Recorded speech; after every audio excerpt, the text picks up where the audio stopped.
Going live. You're live. We're live, coming at you from wintry Dorset. Hello, everyone. How are you? Good afternoon. Good afternoon. How are you? I'm all right. Good. I am present. Good, good. I'm possibly correct. Yes, yes. Don't think I actually asked when you came in. We just kind of sort of was like, all right, yeah.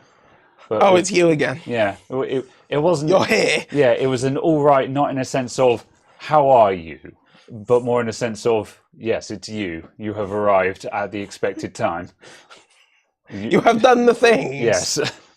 Your presence. It was foretold. Yes. Right, there we go. Do you know what we didn't do? Lock the door. No. Which I'm going to go do. Okay, yeah. I'll close the blind as well. Although Sod's Law says if we don't do it now, some Herbert will come in and we'll be like, so. Are you open? No. Do you sell beds? What part of the light's off? The door's closed. Yeah. The curtains. The sleeping cap. Oh. The sleeping cap. The pajamas. What happened to the power supply for that? Just so we have this. Yeah. It's still on the stand because it's cable tied to it. Oh, awkward. The stand. The stand. The 8-foot tall black object that I'm now tripping over, despite the fact that I'm holding on. Ah, okay. Hi. All right, I'm just going to grab that just so we have it to hand. Okay, very well. Because I'm sure at some point we can just turn it on and be like, look, it lights up. You can be like, oh, look, RGB. Yeah, it does exactly what we expect it to do. But also, though, we probably want to see it run, I guess. Just. Aren't they? All right. Anyway. Okay, let's see. You say this like you know what's going on. Yeah. We know what's going on. Right. Yes, hello, everyone. How are you all doing? I greet you all who have gathered here today. Specifically a Herbert, maybe. Okay.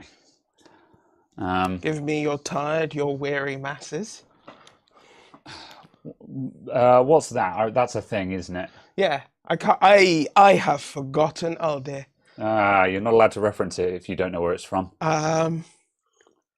Verboten.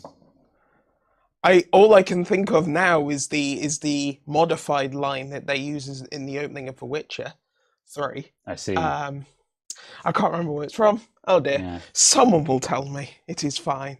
I will then be enlightened. There we go. Okay, fair enough. You probably it's a US Civil War quote, apparently, according to Treb. That sounds about right. I was going to say, I feel like he'd know. So yeah. That sounds about right. Also, I don't know why, but it's intrinsically linked with the Green Goblin for me, for some reason. I see. So, yeah. Very well. I don't know. Hello, yes. Paul. How you doing? And no, my new logo is not the Seagate logo. Other people are allowed round logos. There's nothing original anymore. Whatever I had done for the new logo, someone would have said, "Ah, looks like this." And have you actually published it somewhere now? No, but just like it's popped up in a couple of places. It's been seen it's been seen. This has been seen in a couple of videos, and obviously on the podcast and stuff like that. And like a couple of people in the Discord were just like, "That looks like the Seagate logo." I'm like, number one, here's the old Seagate logo. Notice how it's different. And number two, they've now changed their logo, so that means it doesn't look like the Seagate logo anymore anyway. So, Mr. Daniels, shut. They had a logo? Anyway. Yeah. Paul Daniels' logo is like the Seagate logo, but inside out, because it's like, it's lowercase p and a D in like a... It's a ninja star. Oh! It's a good logo, though. I like it. It's a palindrome, and it works at any angle and any way up, which is actually really cool. So yeah. Anyway, hello everyone. How are we all doing? Let's have a look. I sounded like Kermit the Frog then. All you have to do apparently to annoy Mr. Paul Daniels is call him Daniels or Daniel.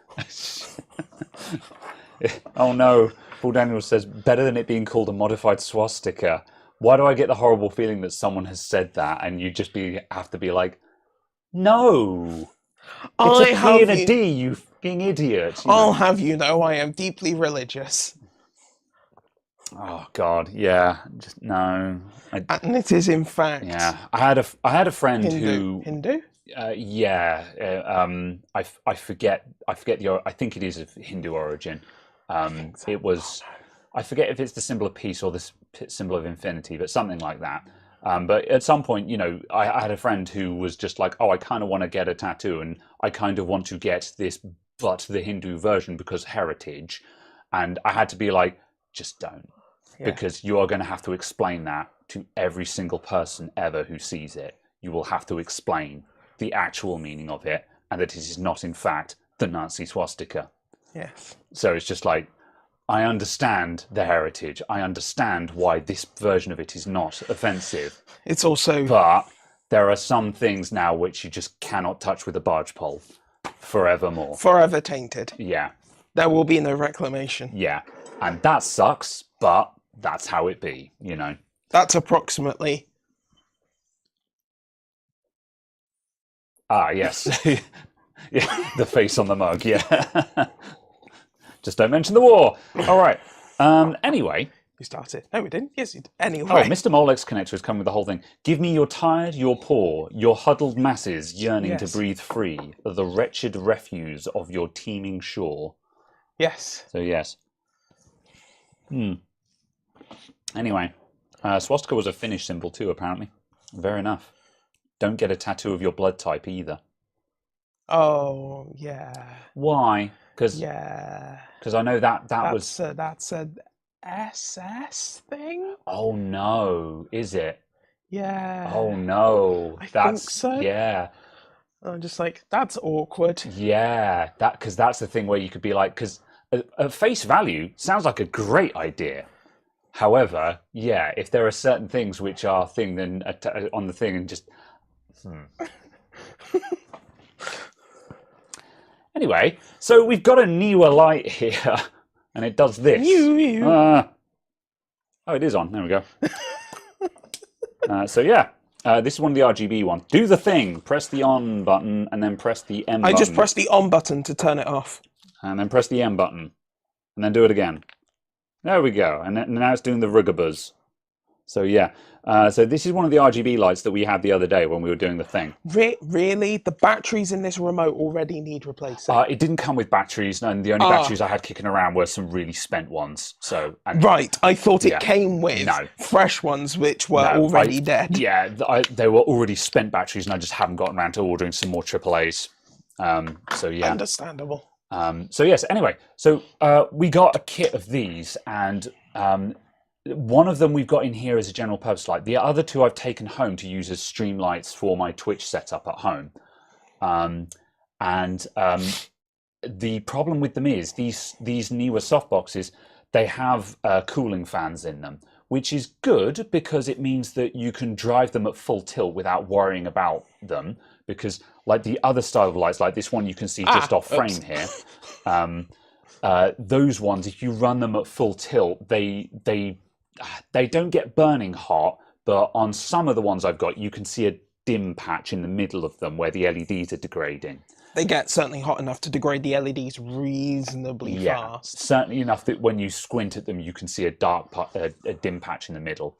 So at any rate, so it's good that they've got cooling fans. However, they're the crappiest cooling fans ever, and they just sound terrible. It's not, they sound like a cheap ass case fan that goes, you get the point. And in this room, that's not too bad because it's a big room and there are other things running. However, at home in my living room, I was just like, oh, that's going to get annoying. And on top of that as well, even if you switch it off from the remote, while the light has power, the fan continues to run. So again, because of that annoying noise, they're rough to live with. So I want to take this apart and have a look at what that cooling fan is, whether we can change it, and just what can be done about it, basically. So yeah, they're not exactly loud. However, if you want a quiet room, you will hear them. They're also just they are an very annoying noise. Yeah. If it was a clean sound, like, you know, when you've got case fans in your computer and you've got high quality fans, you don't mind the sound of them because it's just airflow noise. But this has got an annoying growl to it, and it's just, Noctify it. That's basically the plan. So, was that a mating call? Says Adam. If you get into trouble, make it sound like a dying giraffe. So yes, this is the plan. Now we don't actually have any fans to put in this. This is just, we're just going to try and take it apart and have a look and just see what we're up against, because I have no idea what's going to be in here, basically. WD-40. I mean, I don't have any WD-40 to hand, but I have got some silicone spray, so we could just silicone spray it and see if that quietens it up. So yeah. Instead, it just completely breaks it. Maybe, but then again, if it's a fan, then we'll change the fan anyway. Yeah. So, you know, nothing to lose. I've made this silent. Yeah. Failing that, I've got 3 of these. If we lose one of them, I'll be irked but not heartbroken. Amazon? Well, my light broke. I mean, I'd have to send the whole kit back, which would kind of suck, but... Please, may I have store credit? That much being said, these lights haven't changed my world. I don't dislike them, but they have not achieved the objective that I wanted to complete with them at home. You know, like, I've got better softbox lighting at home. I've got better light on my face, but what I wanted was one softbox on my face and the other one pointing at the wall, throwing color onto the wall. And that just has not worked. Yeah. There are complicated reasons why that hasn't worked, but the point is, it did not do what I wanted to achieve. So, whatever. It's not that I want. It's not that I want to send them back, but if I had to send them back, then I would. Fine. You know, I don't know. It is what it is. Indeed.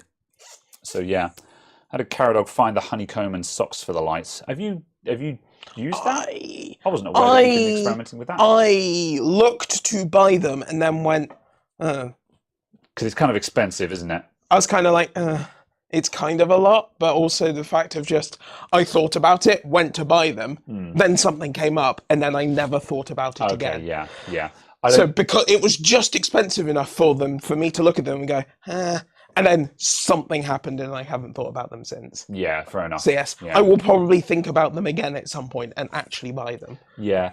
I'm not sure. What does because for those of you who aren't aware, the honeycomb is when you have a softbox like this, and you've probably seen it on some tech YouTube channels, like on Linus Tech Tips, or Jay's 2 Cents has his lights visible in a lot of shots where you'll see this this honeycomb or grid diffuser pattern in front of the softbox.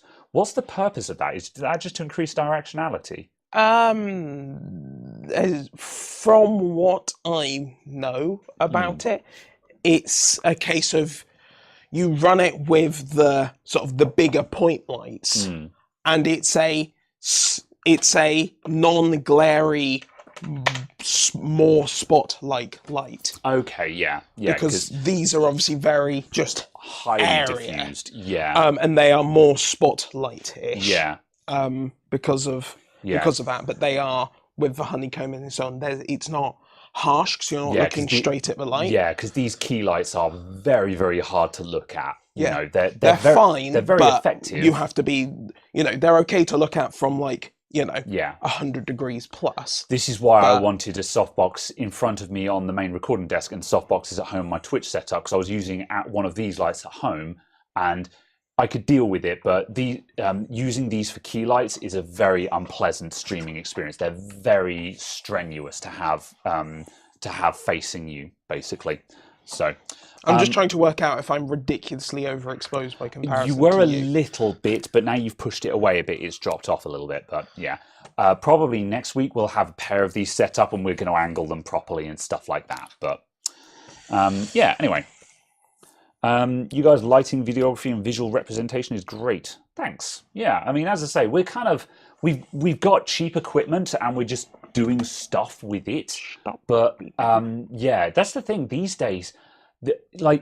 you know, I'm complaining about the quality of these Neewer lights, but they're so cheap, and it makes, you know, studio grade lighting incredibly accessible to people who are just trying to do stuff. And like, as I say, if you are doing content creation, if you're a streamer or you're trying to make YouTube videos, lights, lights, lights. I cannot stress that enough. You want, don't worry about your camera setup. You want a good microphone and you want light. Yeah. You know, that will go so far, you know. Because even if you are using the cheapest, most basic of webcams, simply correctly illuminating your face will fix so much, an awful lot of the image problem. Because a lot of the image problem you get with webcams is that most people's lights are here behind them, so their entire face is in shadow. So then the software has to work out to expose for the face, which then gives you either really compressed exposure because it's trying to hide, it's trying to pull out both parts, but it gives zero dynamic range on anything, or you just get jet black everything, loads of noise in it, and probably a purple tint, because I've noticed that most gain looks purple. Most like high high sensitivity on like camera sensors looks purple. So you'll probably end up with a purple shift in the image as well. But you chuck lots of light on your face and suddenly your color balance is sorted. Your exposure gets sorted and suddenly you have actual dynamic range in the image, and it's just like, I didn't change anything in the camera. And like, if people want examples of this, remember that all of the mainline videos for Adamant IT are shot on Logitech Brio webcams, which they're expensive webcams, but they're still webcams. And also, you know, for anyone who catches my Twitch streams are, my face cam is a Logitech C920, and the C920 is archaic. It's a good webcam, but it's been around for a decade at least, I think. We're just in this really awkward position where we still haven't had any actual progress on webcams. Yeah. One of the big limiting factors is just that the vast majority of webcam manufacturers refuse to put, like, the reason why the Logitech C920 was such a good webcam is it has a glass lens. It's that simple. It's in the lens. You know, whereas the vast majority of webcams have a plastic lens or no lens at all on them. And that glass lens on the C920 is why it can give such a good picture compared to everything else. And as I say, I mean, before COVID, in the long ago, in the before times, you could pick up C920s for 40 quid, you know, and you would have and like, again, I think it was only last year that the C920 was the face cam on the Adamant IT videos. Still. Yeah, it was when it was just under a year ago when there was the warehouse special. That's right. And then I got a second Brio just so I could have a 60 FPS face cam, because that's the only that's the main disadvantage of the C920. The reds on it are bad, and it's 30 FPS. So yeah. Wow. I was going to say, if you want to really get into it, reds are bad on almost everything, which bemuses me. The C920 is, the Brio suffers, but the C920 is really bad for it. Yeah. Like the C920, I've got a red long sleeve t-shirt, and I just cannot wear that t-shirt in front of a C920 because it will just go, you know. Yeah. It just looks like I'm on fire. So yeah. But yes, C920 is 35 quid at CEX. Yeah. Like, if you're starting out and if you're a starting streamer, it's genuinely still a good choice. Yeah, even absolutely. an old second-hand one, it will still annihilate most webcams today. In order to beat a C920, you need a Brio or something exotic like one of the Elgato or the Razer or one of the fancy streamer webcams that cost like £200 or something. Yeah. And even then, I've not tried any of those. No. You know, theoretically they should be good, but I've not actually tested any of them. Yeah. And then, like, the problem I've seen is the only reviews or unboxings or anything like that I've seen of them have all been like LTT short circuit. Yeah. And they can't review a camera for crap. No, it's frustrating. Well, they can barely even unbox a camera. Yeah.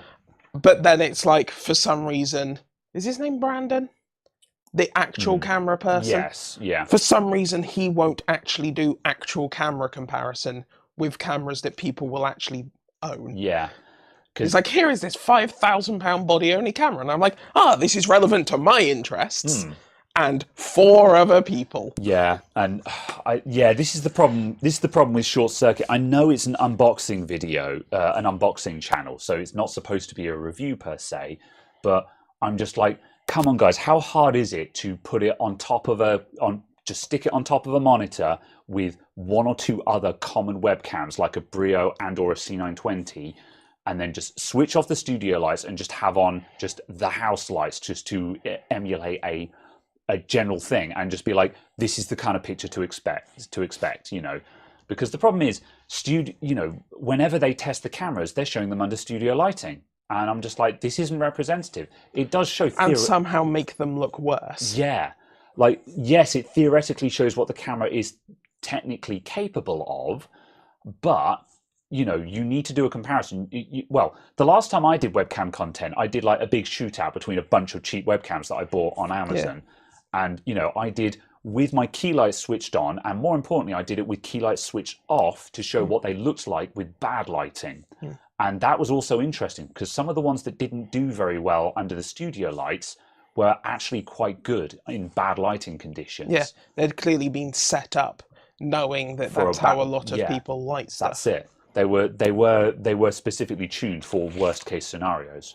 Yeah. So yeah. And I think that'd be an interesting comparison to do again with other stuff in a slightly more controlled fashion, just because it'd be easier to have sort of effectively a reference image. So we could reference image from that camera effectively and say, this is the reference image of, this is a full frame mirrorless camera of this scene. This is effectively the best you're going to get before you go even more ridiculous. You need a cinema camera to get something that will look better than this. And by cinema camera, we're talking tens of thousands. So, so it's kind of, and then kind of go from there, and then go kind of, this one, you know, the image is very sharp, but the colors are way off, or because you can do all of that kind of comparison. I'd love to do more content like that. The problem is you've got to buy the hardware. Yeah.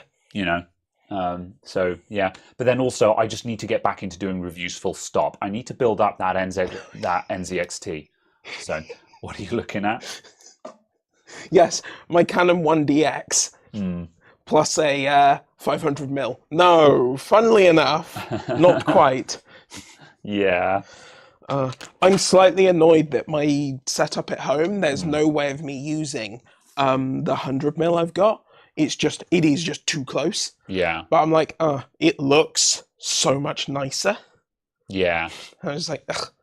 Yeah. Is this which one? Which one is that? This is a 50. That's the 50. Yeah. So this is quote normal. Oh yeah. Then you've got have you got a 100mm prime? Yeah. Which is also the macro. Yeah, and then but that one is still too close. Yeah, because I was going to say it's too close, because obviously it's effectively half. Which one did we use? See, this doesnnt really help the audience because it's not out yet. But in the 100,000 subscriber special, when we recorded that, we used 16mm. Is that the one we went down to? Yeah, because we used went for the tour. Did you use the 50 or the 100? No, I used the 16 for the whole thing. Yeah, because we I think so. Yeah, because you put on a prime to get all of the beauty shots, but then to go out the back, we had to go down to a widescreen. Oh no! Oh yeah, and like when I was, did I do it all? Yeah, because when I might have done it. Okay, I might have done it on the 24-105 at 24mm. I might have done 24mm cropped in slightly for the in-body stabilization to go nuts with. Yeah. And then when we stepped out back, we then went to 16. Yeah, because the basically there's a jump cut where we finish doing the tour of these two rooms and move to the back, and in the jump cut the camera lens gets changed, and you can tell. Yeah. You can tell. Like, you don't have to be a professional to go, oh, did they change cameras? Same camera, just different lens. And it's just like, whoa. That, if you ever want to see why lenses matter. Yeah, absolutely. Frickin' hell, you know. So, yeah. And it was just, you know, when I was editing and I saw that, I was just like, oh, that's a shame. I mean, it still looks great, you know. Yeah. However, you can tell that it's not that hero lens anymore kind of thing. Yeah, you know? exactly. It's just, Yeah. But yeah. Yeah, no, there's no crop factor on any of your lenses because it's a full frame. It's the R5. So it's full frame. So it is 24, it is 50, it is 105, whatever. However, when we were doing the shot tour, we had a gimbal, and because Caradog was run and gunning, he had all of the stabilization turned on. Yeah, so just because we wanted it to, I wanted it to look as ethereal as kind of floaty and so on as it could do. And it worked well, you know. Yeah. The only slight problem was when I actually came to editing is the actual tour. It was too fast. It was difficult to use that footage effectively, basically.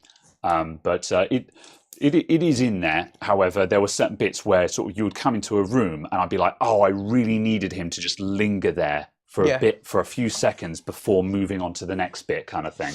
Yeah. And can't change it after the fact, but it's all usable. You know? Well, I mean, you could just half rate it. Yes, probably. Yeah. Oh yeah. I see what you mean.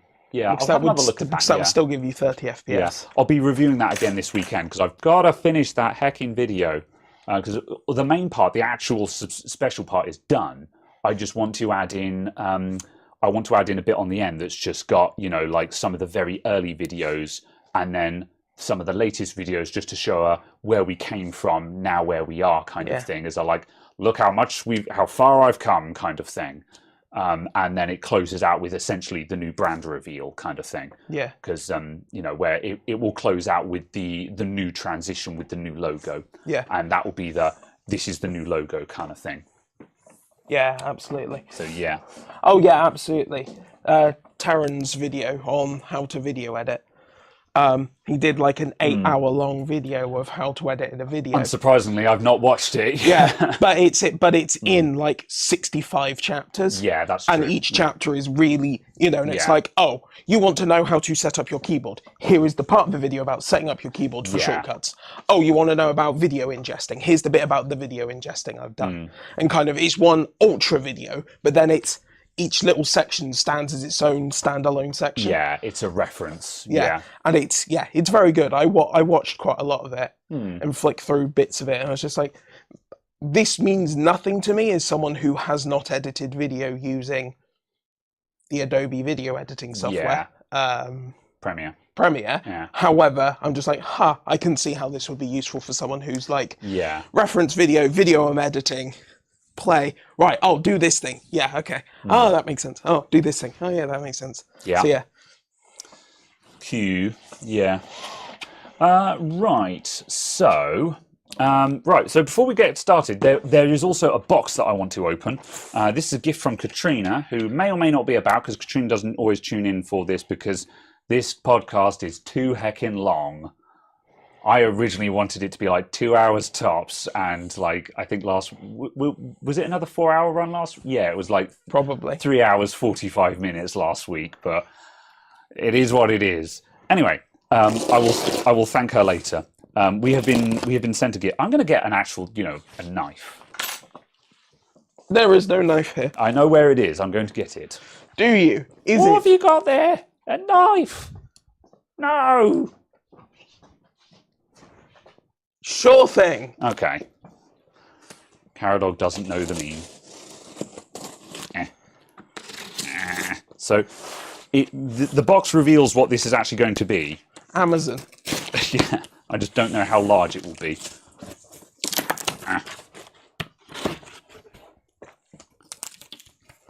There is a note.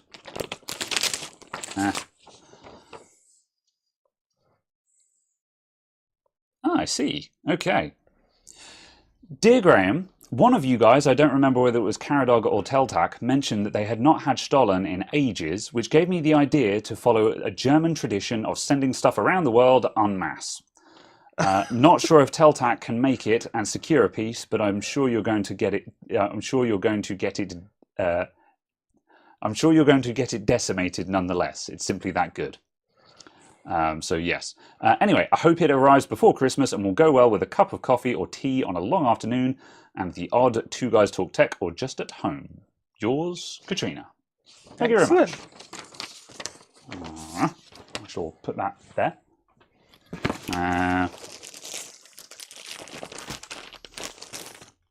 That is just packaging, right? That's just packaging? I think that's just packaging.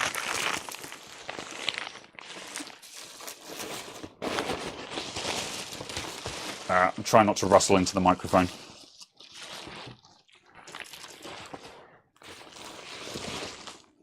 Holy crap. 100% Neewer Baron. This is indeed... Christ, this is a brick. Oh, it's literally shredded cardboard in an envelope. Oh, neat. Yeah. This is just a slab of Stollen. Oh, wow. It's heavy. Cool. That weighs like that's like 3090 heavy. You know. I'm going to get rid of this box.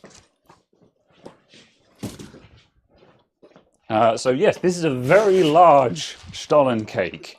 Reading the ingredients in German is very much just kind of going, I see. Yes, the beta carotene. If you ever want to make foreign friends just die of laughter, try and read a book in their native language that you don't know, because you'll try and pronounce the words, but because you don't understand any of it, the tone and the thing will be completely wrong. So you'll just sound like a robot. You know, like I did this once with some Dutch friends. You know, they were just like, try and read from this book. And so I just started reading out, and just again, it was just I was saying the words aloud, but with no tone or inflections or anything like that, and they could not stop laughing. It was just So yes, Rosenenstollen. So yes, I'm not going to try and read this out because this is just a list of stuff. No. Do not. Anyway, it's a giant Stollen cake. And Katrina is in the chat. Hello. Yes. Thank you for the Stollen, Katrina. I'm not sure how to portion this. We need a big knife. With a knife? Yeah. But not with that knife. With a food knife. Well, I mean, one of the knives in the kitchen might do the job. I feel like it'd be rude not to have a bit of this. I want a bit of it. Oh dear. I'm going to try and have a piece. Yes. What's that? All we have is very blunt stamped metal knives. It's okay.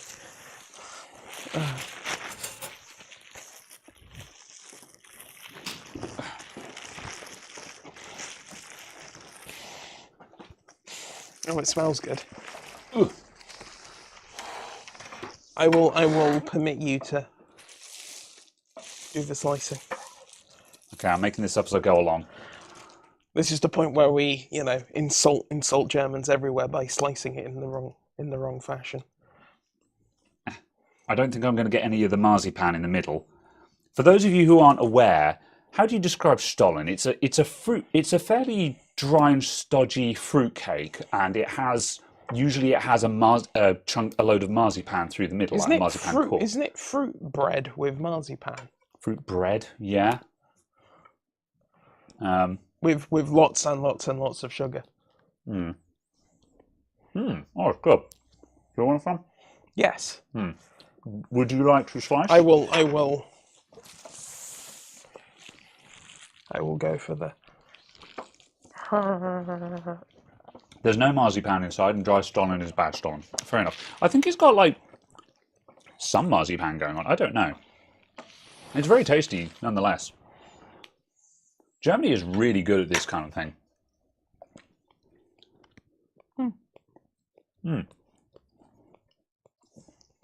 We can't really review this because we're not Stollen experts, but can confirm it's tasty. It's the comparison to the little Stollen. That's the best we can do. First we tried the little Stollen, and now we have the Gross Stollen. Almost. Grosser? What's big in German? That's what I'm trying to do. That's the joke I'm trying to make here. Oh, I was just saying almost, as in almost funny. Okay. I could see where you were going. It's not so much that my pronunciation was bad, it's just my joke was bad. That's what you're saying. It didn't Die catch... große Stollen. Oh well. Okay. We'll actually do something in a minute, but we've kind of just written ourselves into this corner of now we have to eat the cake.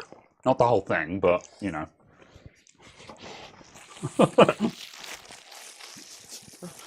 So, you made the motion. Here's my tech potato impression. Oh no! Ian, I have you beaten for tasty things. I in fact only eat Stollen. I don't even have a doctorate.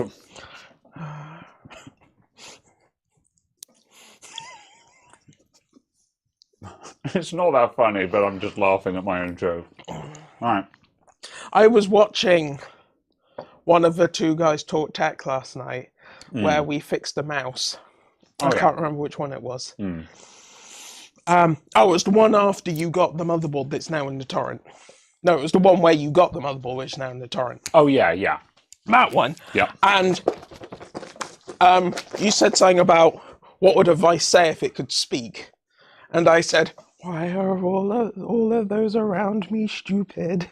And I just died of laughter for like 5 minutes. And I was just like, I find myself far funnier than anyone else ever will.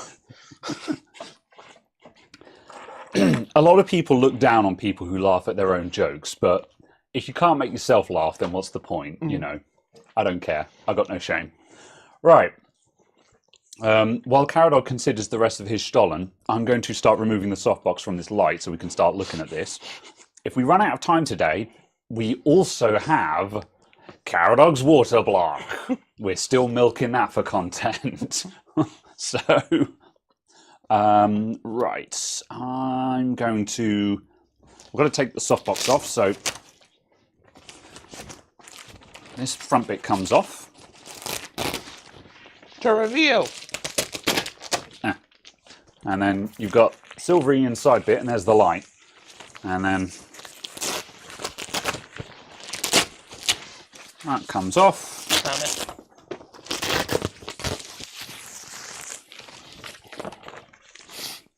And I've got to remove these.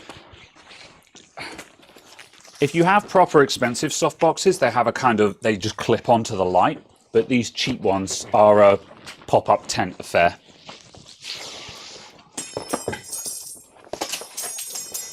Okay. There we go. There's the light. So. Oh, I should put the Stollen over there. It shall now be in the corner of every shot ever. Yes. It shall in fact be Chekhov's accoutrement. Chekhov's what? Accoutrement. What's an accoutrement? And a tools, equipment. I see. A thing with what? A thing with what? Yeah. A thing with what one does things. I see. Because I get it. Obviously, it's like Chekhov's gun, but it's not a gun. But I just didn't understand what that specific word was. Cool. So, I should probably get the bench cam for this. One moment. I should probably have the cameras. The video devices. Oh, I've made errors. I coiled up the cables nicely. Nothing will ever go wrong with me cable tidying this. This is why I can't cable tie certain things in here, because they will just get used. So that's why like some of the camera cables are just always trailing somewhere, because if you coil them up, you can guarantee they'll need to be undone again within 48 hours. Why is this all a mess? Ah, yes.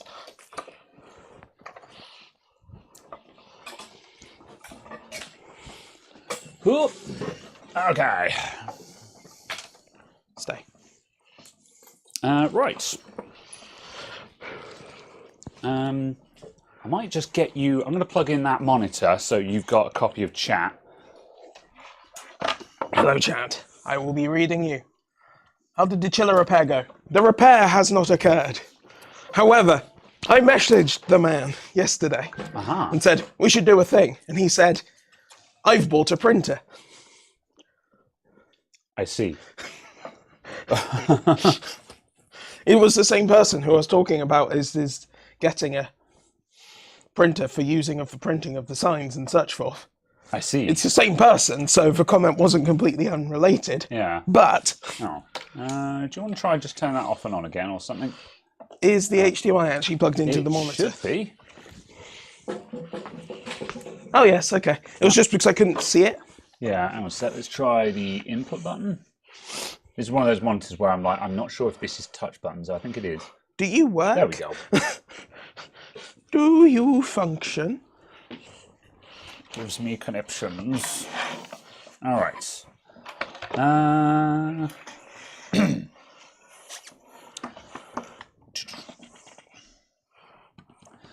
Good. Right. Okay. So I'm going to go to bench cam with face. Brio. Activate. There we go. Mistakes were made. Oh, that reminds me. We need to. Yeah. No, that's fine. Right. This is at 90 degrees, and I don't want it to be at 90 degrees. I don't know if I can change that from here. Oh, that's terrible. Okay, fine. You guys are going to have a pretty naff view of this, but it is what it is. Good. Right, so here is the light. So we've got some screws around the outside here. So that, I think, is going to have the front face come off. So I shall grab a screwdriver and start taking those out. There we go. Now I can actually see what's happening. Oh, I see. Was the monitor a bit whack? I accidentally set it. I tapped on the menu button just because I was like, oh, the contrast seems to have gone all over the place. And then I accidentally 75% eco mode. I see. And it just went, brightness is no. There is no brightness. Yeah, it's a pretty tat monitor, that. However, it's functional, and one of the I've sold a monitor, so we are one monitor down now. Going around the outside. We're now 6 feet tall because we're on a Roku 75-inch TV. Rad. Is that your PC monitor?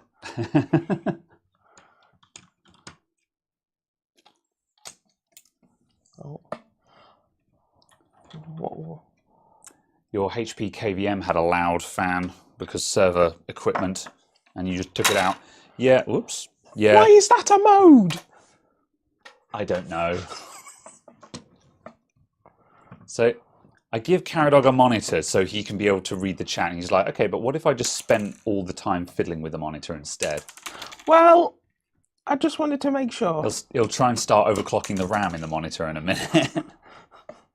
If there's RAM.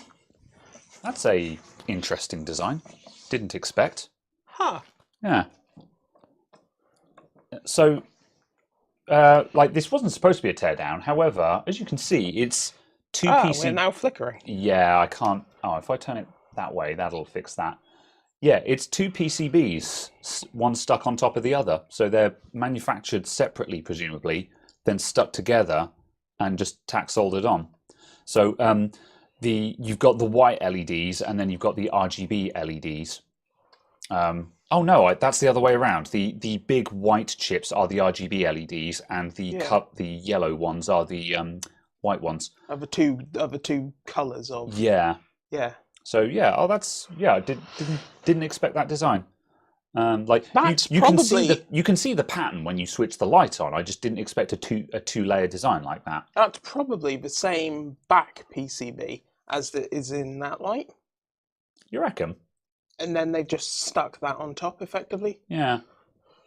I'd be very surprised. Although that much being said, at the bottom here, it's got BC 48 RGB LED A on that board. Oh yeah. So I don't think so. No. But yeah.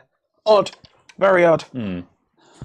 Okay, right. So I've now got Exactly. You need to overclock the monitor for higher refresh rate for smoother chat cycling. Yeah. I tell you what would also be good is if I switch to live chat instead of top chat as well. Top chat. Right. These days, even $100 HP monitors are cool and good. Yeah, they're okay. Certainly better than they were, because cheap IPS monitors do exist. HP monitors, I still find them a bit weird. It's been a while since I've used one though, so they might be different now. But there was always something odd about HP monitors. They had a weird kind of aliasing pattern on them, like a screen door effect almost, and I just could not put my finger on it.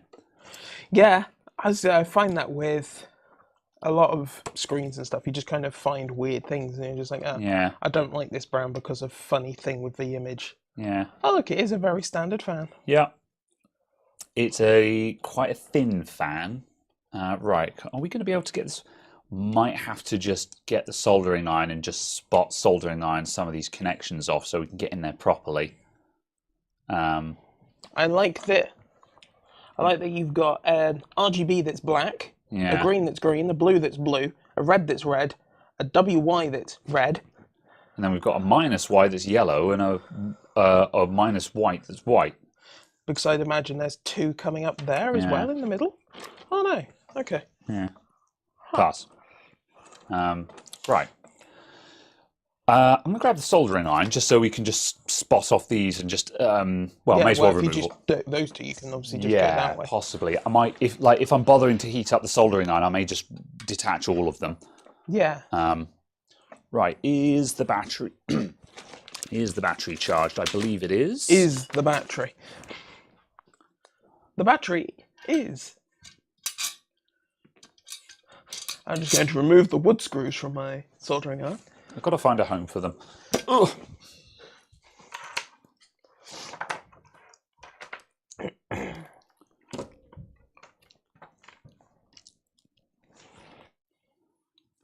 you go. Okay, that's like that now. There's a knot in the cable, and it's upsetting. How did you manage this? I don't know. How have you done this? Right. Let's see. Let's keep going.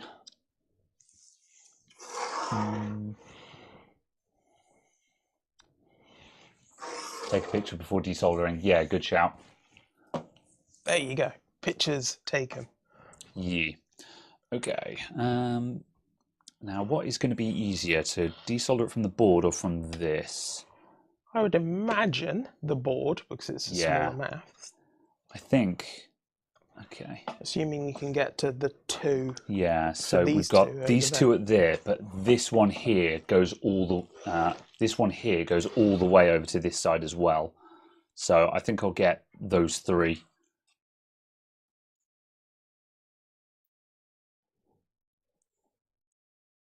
Oh God. This thing's like an anchor. I'll easily desolder these. Yeah, I mean it'll come off, but yeah, that's got a lot more thermal mass than. Well, I mean it's a plate of metal, I guess, isn't it? More or less, anyway. Yeah. Since I switched to 120 hertz 65-inch display, I might actually hit something in Battlefield 4. Yeah, that was something that reasonably demonstrated the point to me, was the difference, because I've been playing quite a lot of Modern Warfare 2, as in the one that came out this year. Yeah. And just the difference in the response time and the feel of my OLED TV compared to a 65 hertz monitor, and just how actually reasonably awful the monitor felt. Yeah, the pixel response time is what kind of it makes me excited about OLED, because in some recent monitor reviews, people are talking about up to 175 hertz and stuff like that, and how that's quicker than the OLED monitors that are around. However, thankfully, a lot of people are still pointing out the fact that OLEDs have such a faster response time that it kind of makes up for it. So But also a case of they're just actually updating at the refresh rate. Yeah. As opposed to like a lot of these monsters are doing. They might say that they're 175 hertz in the fact that they accept 175 hertz signal, but the pixel transitions are slow. They're actually only doing it 110 times a second. There we go. Oh, hot girl pics for you. You will be boiled. Yes! They are so hot. Right. They have been boiled. All right. So, well, there's our cooling fan. I'm going to take that out because that's on a little, big JST connector. I'm going to remove this just so I can actually just try and turn it and just see. I want to see what the bearing on it feels like. It's the wireless module. Yeah, wireless module in the top left there because these things are remote. Indeed. And since we're this far in, are we going to bother taking the PCB out as well and just say, yeah, we're just going to do a teardown on the whole thing?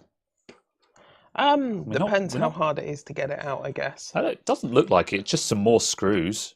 Yeah, I don't see why not. Yeah. So what's is that an 80mm fan? It looks like, I think that might be 70. Although it's 70 because the model is LD701 or LD7015. Yeah, it's 70 and 15mm thick because the model number is LD7015S12.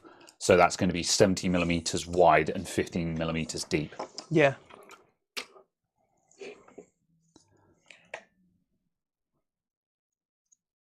Yeah, it's not broken. The rotor feels fine. It doesn't rock, but feel that. It's tat. It's just a garbage fan. Oh yeah, and the plastic is as well, isn't it? You can feel the badness, can't you? Yeah. Yeah, I'm curious as to. It kind of feels like it's not got enough poles. In a sense of just because that's surprisingly lumpy. Yeah, it might be just a single pole fan in there, yeah. Or a double pole as opposed to 4 or 6 or 8 kind of thing. Because I think I saw that when I took apart fans on a video once. But yeah, I'm kind of curious as to how much, there's a lot of room back here. You could stick a lot of heat sinking on this if one was so inclined. And I wonder what it would take to actually run that passive. But don't forget to run it passive. You'd need, as is proven with the Noctua passive heatsink thing. Yeah. The passive heatsink thing is obviously this big. Yeah. And even at that size, sticking a fan on it at 200 RPM took 15 degrees out of the CPU sort of thing. Yeah. So it's a case of even the slightest bit of airflow is incredibly more powerful than just pure passive. Yeah, you'd need a kilo of copper on the back of it to equal a fan at 2 RPM sort of thing. Yeah. Let's see. Chris says lube the fan. I mean, we could do just to see if that actually makes any kind of difference on it. Yeah. The other thing is, have you got a free floating 120mm fan, and just see if you can actually place that somewhere in the case, and just see if you could retrofit a much larger fan to it. Yeah. Because obviously that you could in theory put a resistor on here as well. Make sure the resistor is in the path of the airflow. Yeah. And then just run a 120mm fan with a resistor on it. Yeah. Because these stakes are there specifically to mount the fan to. Yeah. So if one was so inclined, you could just lop them off and just jam a fan in there. Yeah, it would just be a case, obviously, you'd need to stand it up. Yeah. Let me just grab a fan. Yeah. How about that one? That's a little thick. However, as a proof of case, I don't think, 120 wouldn't actually fit. Here's one that's not a joke. Yeah, but I don't think 120 would actually fit. No. So no, you might be able to get a 92 in there or something. Yeah. 92 or an 80. Yeah. Yeah, it would definitely need to be a 15mm fan. This standard fan thickness is 20mm, isn't it? If my memory serves me. 25. Is it 25? Oh, okay, yeah.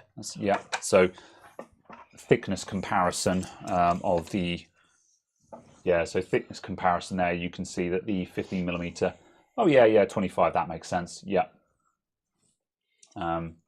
Yeah. Yeah. Okay. So. I don't have any thin fans, so there's nothing that we can do with that today. It's kind of just a question of what. Absolutely. Yeah. But yeah.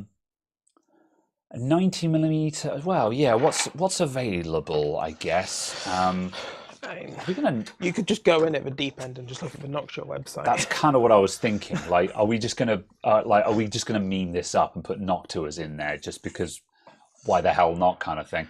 Like, I need to buy some Noctua fans anyway because I've got to buy a 24-volt one for the power supply. Yeah. What size did you get for that? 90. Yeah.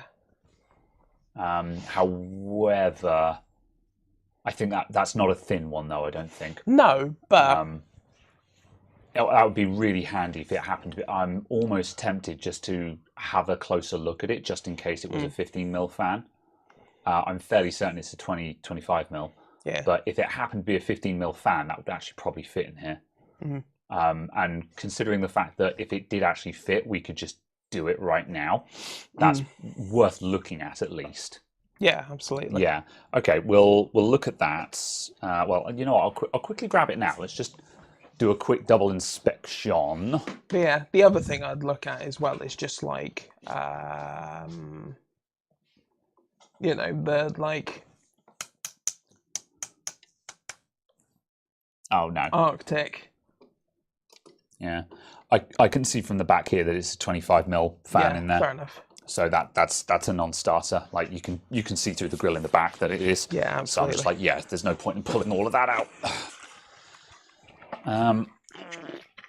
No, there's no way you could get the board any further back. Very well. Like not easily. What things are available then? So if we went Noctua .at. What the hell is AT? Austria. I see. Even though for some reason Google thinks it's in Thai. It's not. Do not translate. Let's see. Let's go desktop view. We don't need that anymore. That was from last week. There we go. AM5 mounting upgrade. Right. Fans. Products. Fans. We want fans.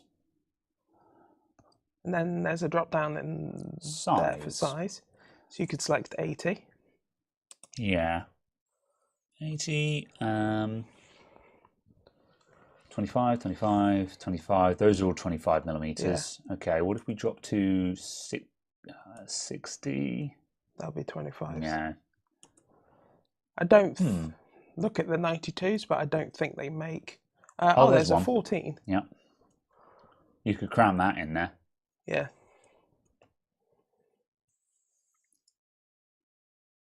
And it's a Chromax. Unacceptable. I really hate the Chromax series just because they're not the good Noctua fans, and they come with they're literally the same fans, just in black. Oh, yeah. Okay. I thought they actually were. I thought they had inferior specs on them.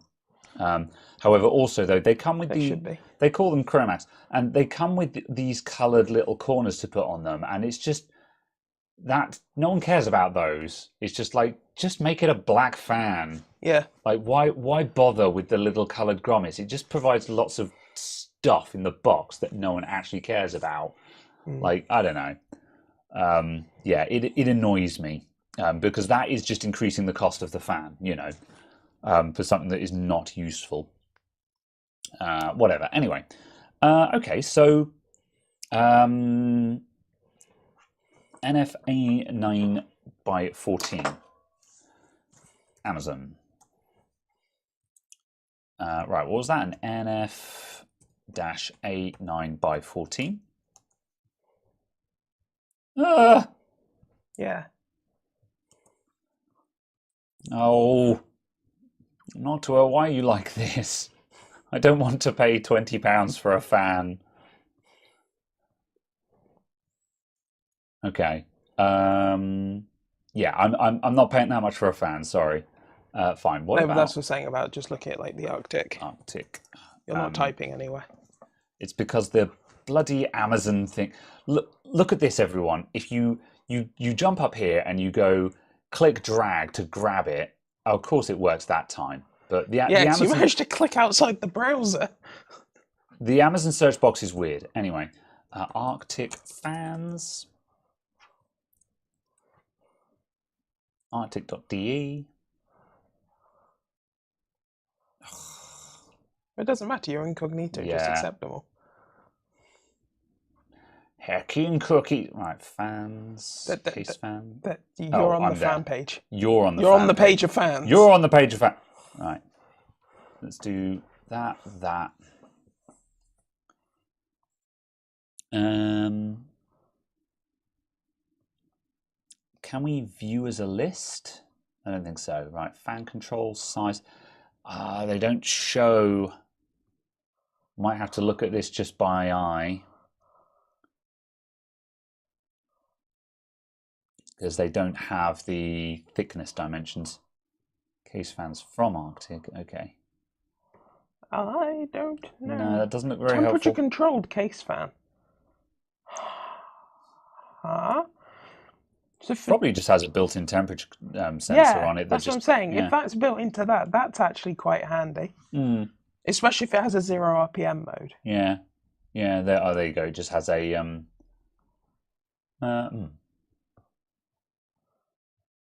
don't know. Don't know. Right. What okay. are its dimensions? It'll be. Is it? I presume it's 25. Yeah. General data. Yeah, 25. 25. Yeah. Okay. Let's go back to thing and let's do 15 mil fan.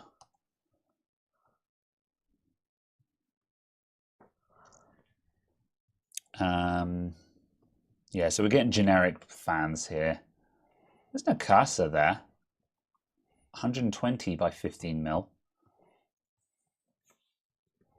Get an RGB one, that'd be appropriate. I don't think that is actually 15 mil thick though. Well, that's a good point as well. This is, it is 12 volt, yeah. 60 millimeter by 15. The problem is it needs to be a decent brand, otherwise it will be just as crap. Noctua, why are you like this? I just want something passable. Win, sin. Yeah, I think this is a... that's a 25 mil fan anyway.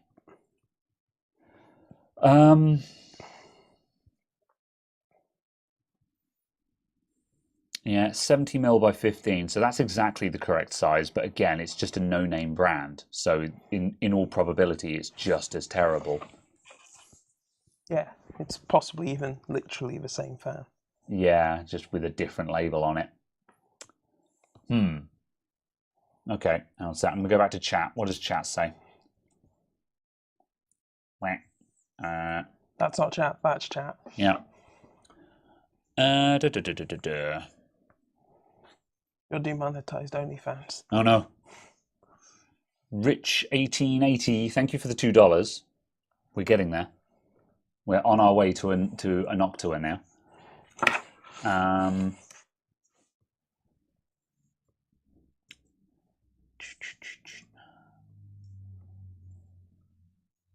Look at Ron Yaoko. That's not a brand that I recognise. Would a 25 millimeter fit? Well, actually, on a serious... no. Well... No. You could cram it into the case, but it won't have any... What's the actual... Yeah, the problem is also you need a couple of gaps just for the air to actually get into the fan as well. Yeah. I just want to see what the actual gapping that they're giving this is. Because the actual gap looks like it's 25 mil deep, and it looks like what they've gone for is a 15 mil fan, leaving 10 millimeters for airflow behind it. So how low does this actually sit? Oh, I see. It goes down to there, which is those bits there. Fine. Okay. Hello, non-existent Sunan. You could do actually. So the distance you've got is from that bit there to that bit there. Yeah. Basically, currently. Yeah. Okay. So you could probably get away with like a 20 millimeter fan theoretically, but I don't think such a thing exists. Yeah. Water cool it. People are saying no. It's too much custom work. It's not worth the hassle. Not for an £8 light. Yeah. That's what we've been looking at, Marcel, the Noctua. But the problem is it's £20, or it's like £17.50, and I'm not paying £17.50 for a fan to go into a light. Especially as I've got 3 of these that I want to do, and I'm not paying £60 for fans. It's just no. I'm sorry, Noctua. I'm not willing to pay that much. So use Caradog's water block. Let's check. Let's try eBay. Sunan. Let's try 92 by 15. I've just bashed Sunan 92 by 15 into thing.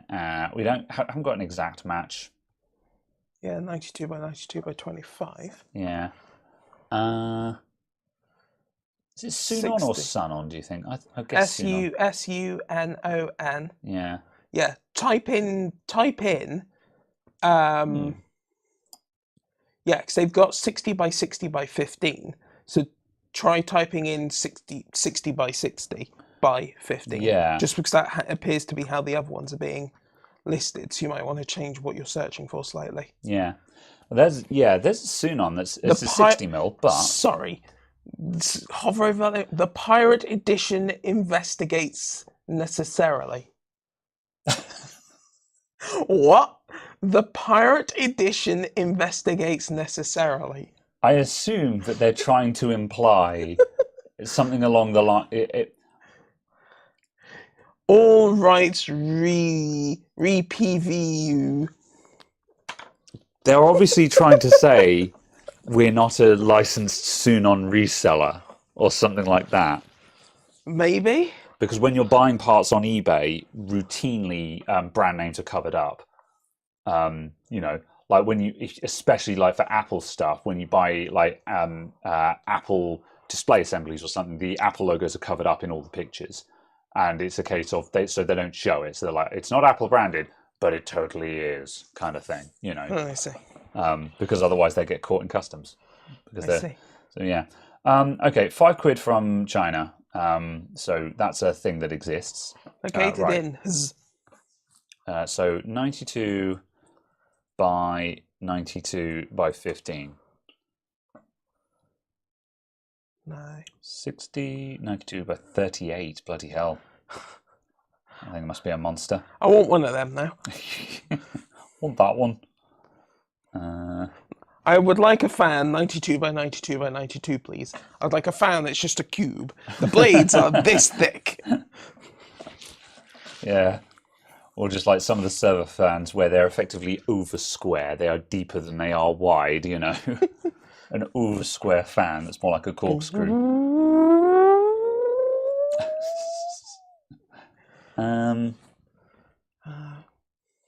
60 by 60 by 15. Yeah, these are 6. I don't think they do one. Otherwise, I think we would have seen one. Well, they must do, because 15 millimeter, like 92 millimeter, 15, like these kinds of fans are really common on CPU coolers and also in some power supplies. Or no, we decided that was 70. This is 70.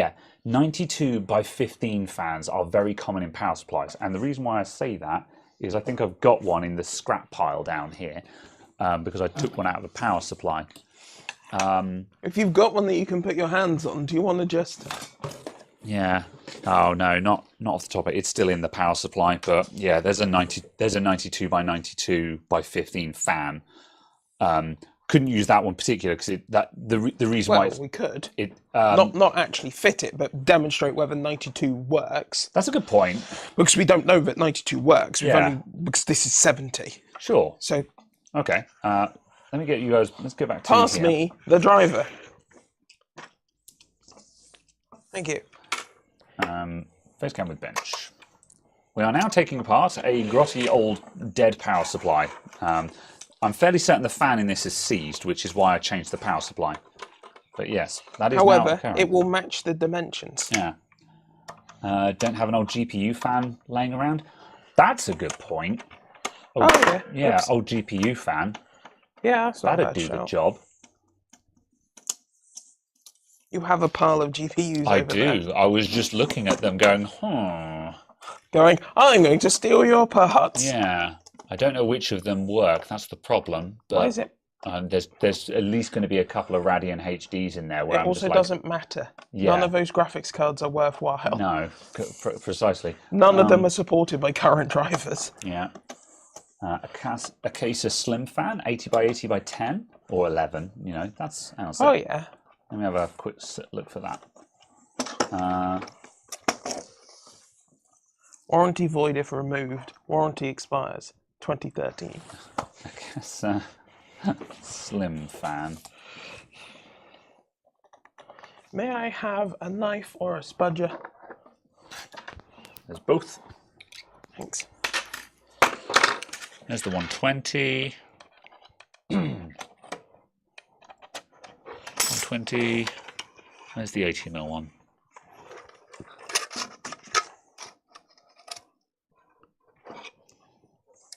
Can't find the 80mm version on Amazon. Let's check eBay. Hypot, good. Should the inside of the fan be that colour? No, it should not.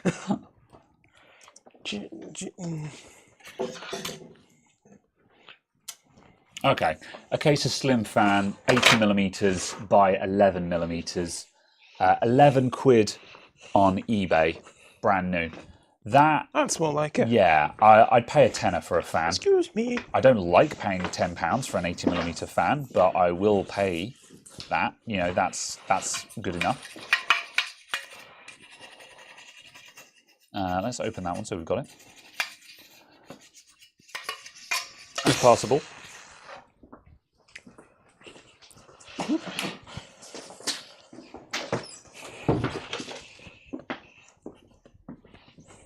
Leave the 980 alone, says Si.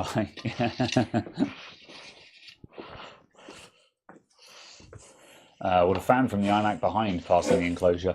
No, also they'd all be blowing the wrong direction. iMacs have axial blower fans in them. So yeah, airflow direction's incorrect. God, this thing's a heckin' state. It's also tiny. Yeah. Very well. Good. Okay, so I'm just going to grab the calipers just to confirm that that's 92, because that looks more like an 80 to me.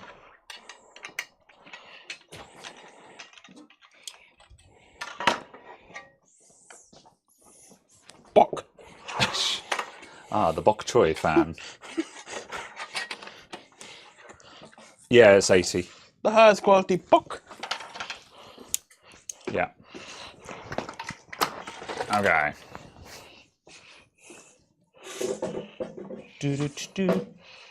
Oh, crazy flick on the bench. Oh, stand by. Oh, yeah, that's a bit gross. Yeah, hang on a sec. Let me move that out of the way.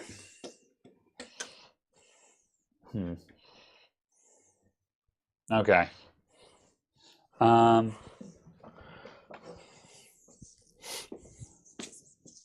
Okay, I think that's settled it. I've just angled the camera slightly just so it's not getting direct bounce back, which is what triggers it. Normally I can fix this, however, I need to sort this out at some point. The way that we stream is I'm remote desktoping to the YouTube rig from my laptop. And when I'm in remote desktop, I can't use the Logitech camera control software, which is why I seem to flail so much with the bench cam. So yeah, I need to sort something out.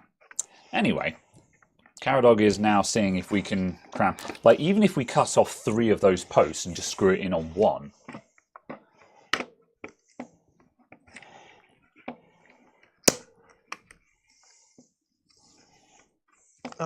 That's enough.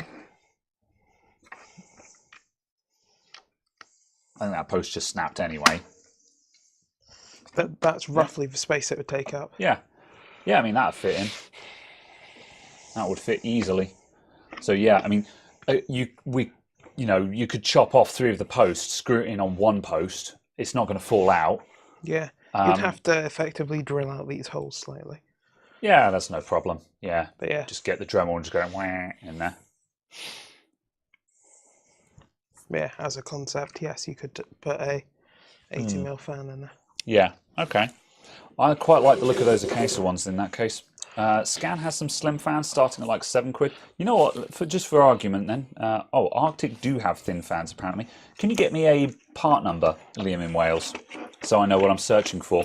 So we didn't spot any on their website, but if I can get part number, then that would be good. Yeah, in the meantime, if I go back to desktop, the Acacia Slim Fan, 80mm by 11mm, £11 a fan. So it's just like, that's expensive, but it's not 20 quid a fan. So yeah. Oh yeah, and this was 15, wasn't it? Yeah, so it's going to be a little bit thinner than that. Yeah. And being an actual, like, not terrible brand, it will be functional, and it should be quiet. Yeah, because that's 15. Yeah. So that would that's fine. That would be potentially working. Still the top off of an Alpine P12. £7.50 on Amazon. For what? Oh, what for the Acacia Slim Fan? I couldn't find it. What's the someone? Hang on a sec. Someone did post the model number for this. I searched for this on Amazon. It didn't come up. Amazon.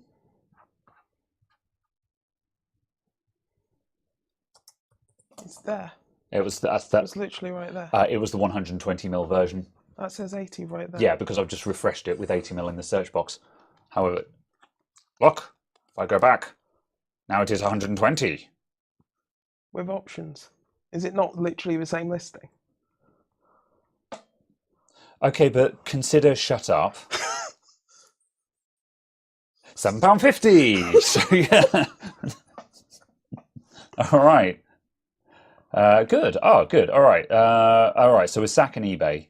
You are sacked. Do not pass go. Do not click £200. And then if you look there, there's a scan part number as well. And the scan part number. Let's have a look at what scan I've got. Yeah. Amazon is preferred just because free shipping, yada yada yada. But P9LP. £7 on scan. Yeah, I won't. With £5 next day delivery. Yeah. However, yeah, hypothetically they do have it. Ego. What? Oh. Blueberry flavour of nicotine. Oh, it's e-cig fluid. Yeah. I was just like, what is this? Why is this here? So. Radial Pro DI. What? There's some interesting things coming up. I see. I don't know. Anyway, Scanner got it for £7. I'll pay 50p to get it from Amazon with free. 3 left in stock. Shall I just take a punt on those? Or do you reckon I'll just order 1 for now?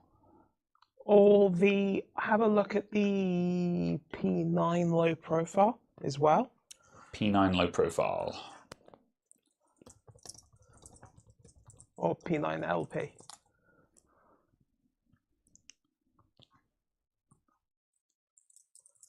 P9LP. Paramilitary telescopes. Arctic. It's a CPU cooler. Fan. Oh, it's a CPU cooler. Okay, right. But yeah, It was a case of depending on what the cost is. Right. Okay. Here.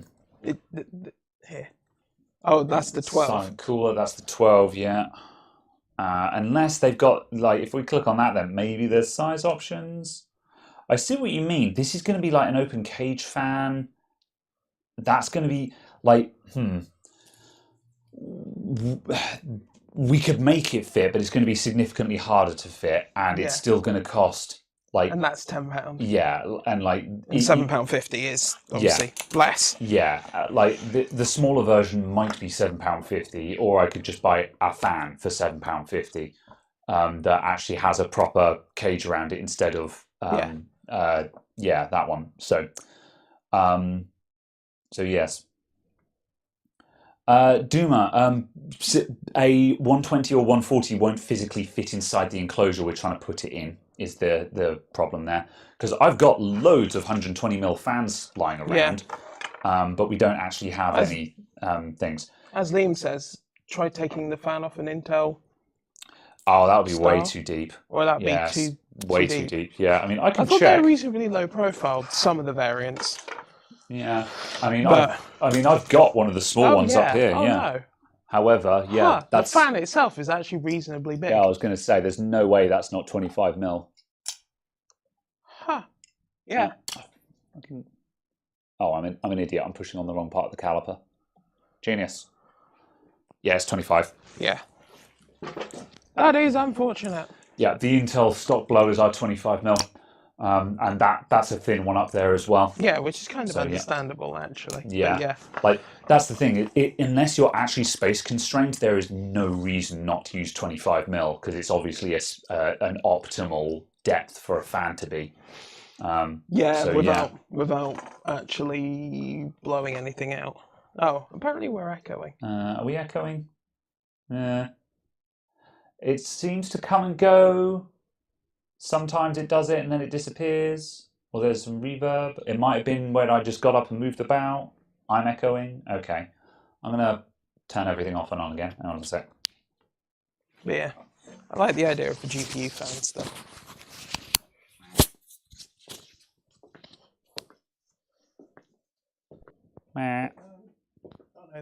These are 25s, aren't they? Yeah. Yeah. Caradog has wandered off in protest, so I can't tell anymore. There's a 1060 on the bench. Yes, Spud Nugget, there is a 1060 on the bench. It's just there. It doesn't mean anything. It's just there, just to annoy you. Yeah. Have I got an old AMD FX stock cooler? Yeah, those did have thin fans on them. However, no, I don't, unfortunately. So yeah, I'm just going to buy some, I think. So yes. You're still off, by the way, Caradog. No, I'm just not connected. Oh. Ugh, bloody roads. I did have to pair it earlier on today. The closest thing I've got is... I was just looking at the pile of... Yeah, I've got an APU fan here that's a 15mm. Actually, that would do the job. APU cooler. Oh, there. Caradog's getting bitten by the base station. He's just pairing his up again. The Rode mics have got a weird fault where just sometimes they just don't link up when you turn them on. Yeah. It's frustrating. Oh well. Right. Anyway, you found there's a case of Slims for £3.60 on eBay. Can you try and drop a link? Non-existent? I don't know whether... I think you should be able to drop a link. You can try anyway. Can you see me on the levels? Yes, you are audible. Huh.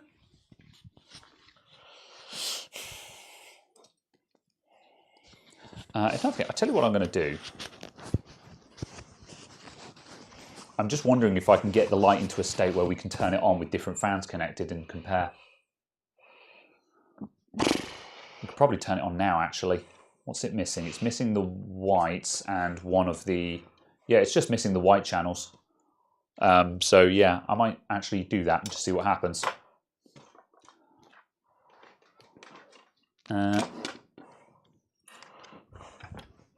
Bam. You'll want to make sure the brightness is turned down. Of course not.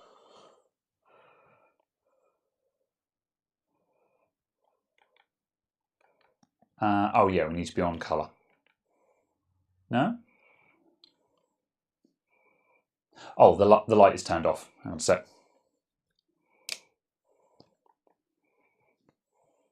Okay. I will now RGB into the camera. It's also interesting seeing where the actual phosphors are inside the chips. Yeah, you can see the light dot moving around because, on there. yeah, it makes the entire thing shimmer. Yes. Right, am I still echoing? Fine! Did you restart the base, No. the receiver? Yeah, I think that is...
Okay, here's the Samsung from across the room, just so you guys can hear us. The mics are being dicks and won't reconnect.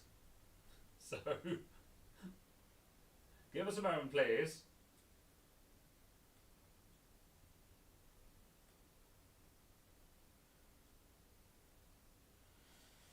Aha. There you go, this one is connected. Okay.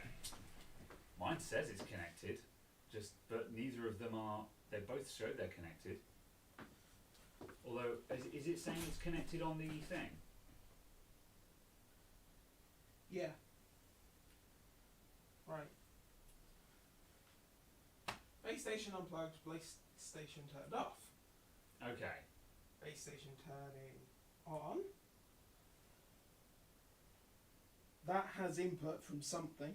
Okay. Yeah, the base station. Oh, there we go. Okay, this mic is now active. If anyone had turned up their volume, I'm sorry for blowing out your eardrums. Okay. And we've got both of them back. There we go. Okay. Right, let's kill that one.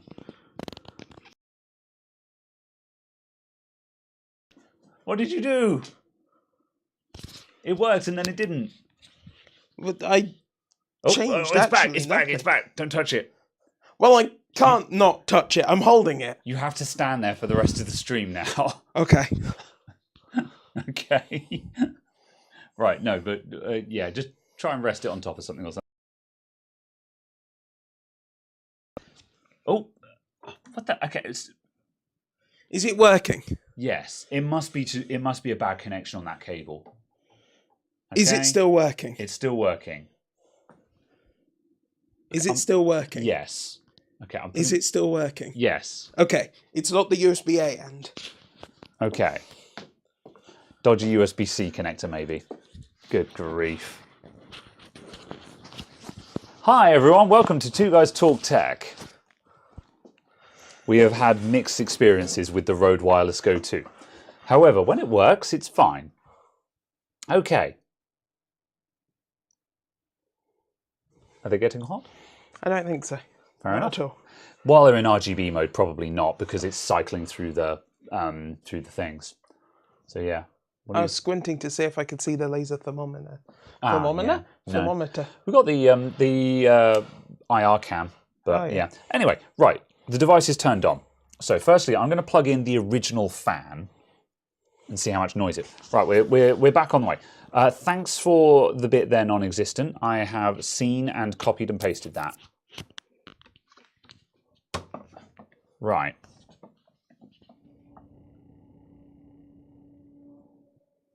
That sounds pretty quiet like that.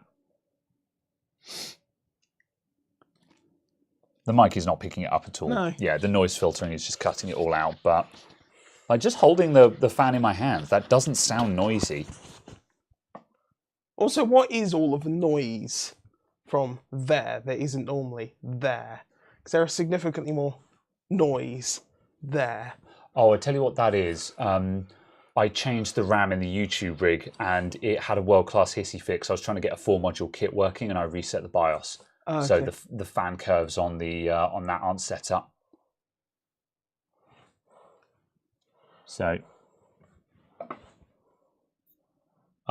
he's got a tick in it. You can hear it. It's just not amplified by the case. Yeah. But you can hear it going. It's just not sounding through the case this time. If you put, you know what? If you rubber mounted that, that would fix it. How would sticking hot glue on it make any difference? It'd stop it. It'd stop that rattling. Maybe. I don't know if that would. I don't know if hot glue will be too solid to dampen. However, yeah, the fan is not lethally loud. It's just sounding through the case of the light. Yeah. What if you just push it onto the pegs? Does that actually make a difference? Let's quickly try. Also, people are saying re-oil the bearing, and yeah, that might be worth trying. Let's just quickly put that in there a sec. As soon as we put it on the case, you can hear it audibly.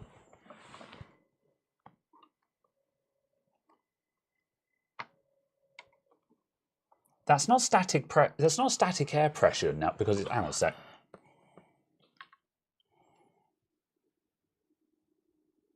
No, it is just vibration on the case. Yeah. Yeah, as soon as you put it in the case, you can audibly hear it, just straight away. Silicone sealer will work as a rubber substitute. Silicone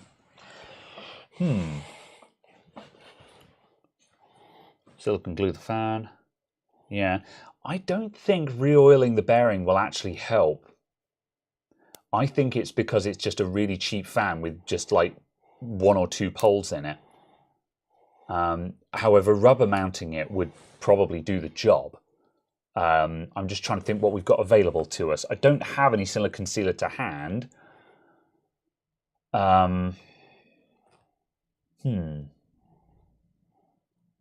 Blue tack? Yeah.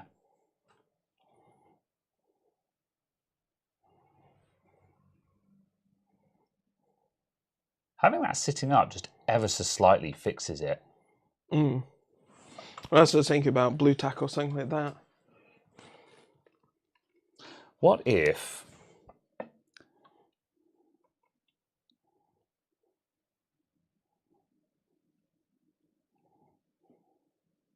No, that does that.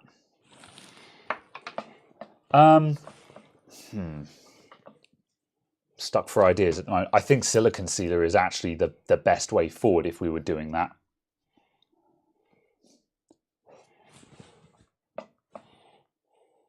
Some small O-rings maybe? Yeah. Anything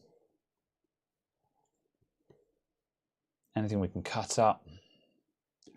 Nothing that would be rubberized or something like that. That's why I'm sort of going,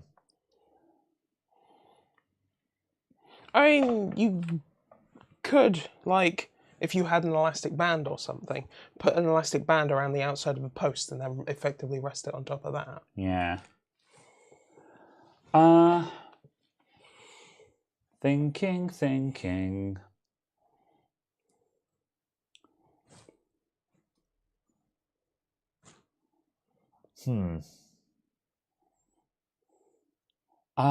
This isn't very exciting to watch while I think about it. Furniture felt pads. Not bad. Small piece of mouse mat. Rubber bands to suspend the fan. Yeah. Some paper card washers. Yeah, I've got some of that. I don't think I've got them in a size. I think the ones I've got will be too small. I might just grab them just in case, just because I know exactly where they are, just so I can double check that they're too small. Standoffs. Oh, actually, you know what else I've got in here? A whole bunch of rubber mounts. Rubber mounts, would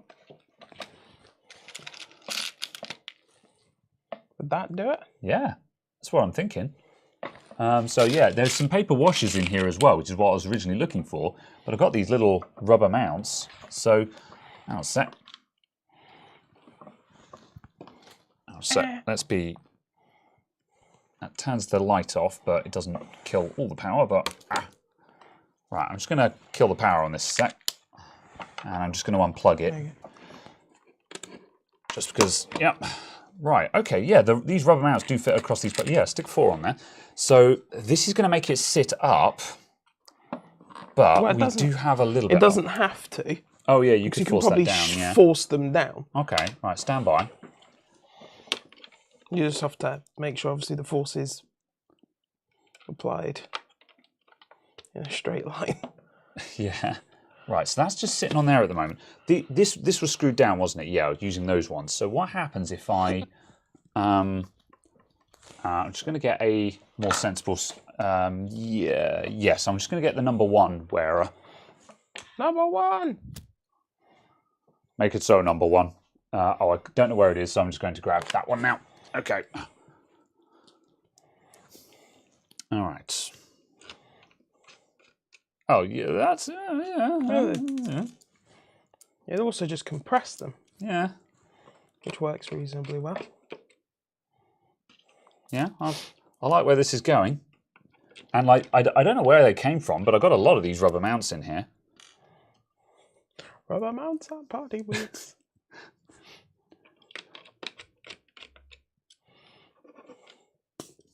Plug it in and try it again. Right, are these loose wires clear? Just going to get those going in random other directions. It did nothing. It did absolutely nothing. Okay, let's just try adjusting this now.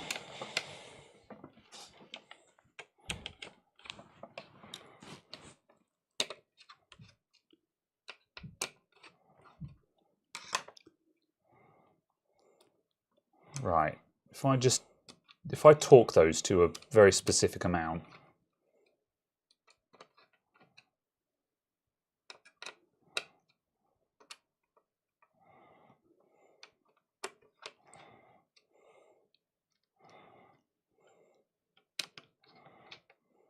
no.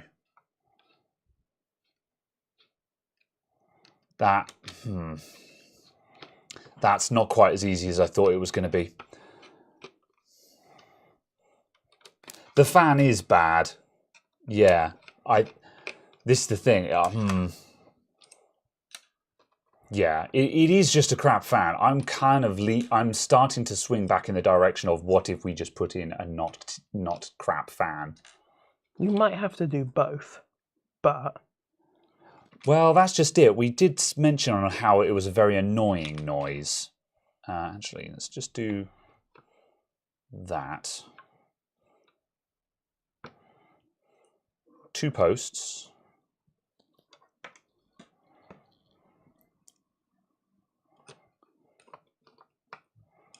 Oh, that's not going to happen. No, that's not going to happen. Unless no.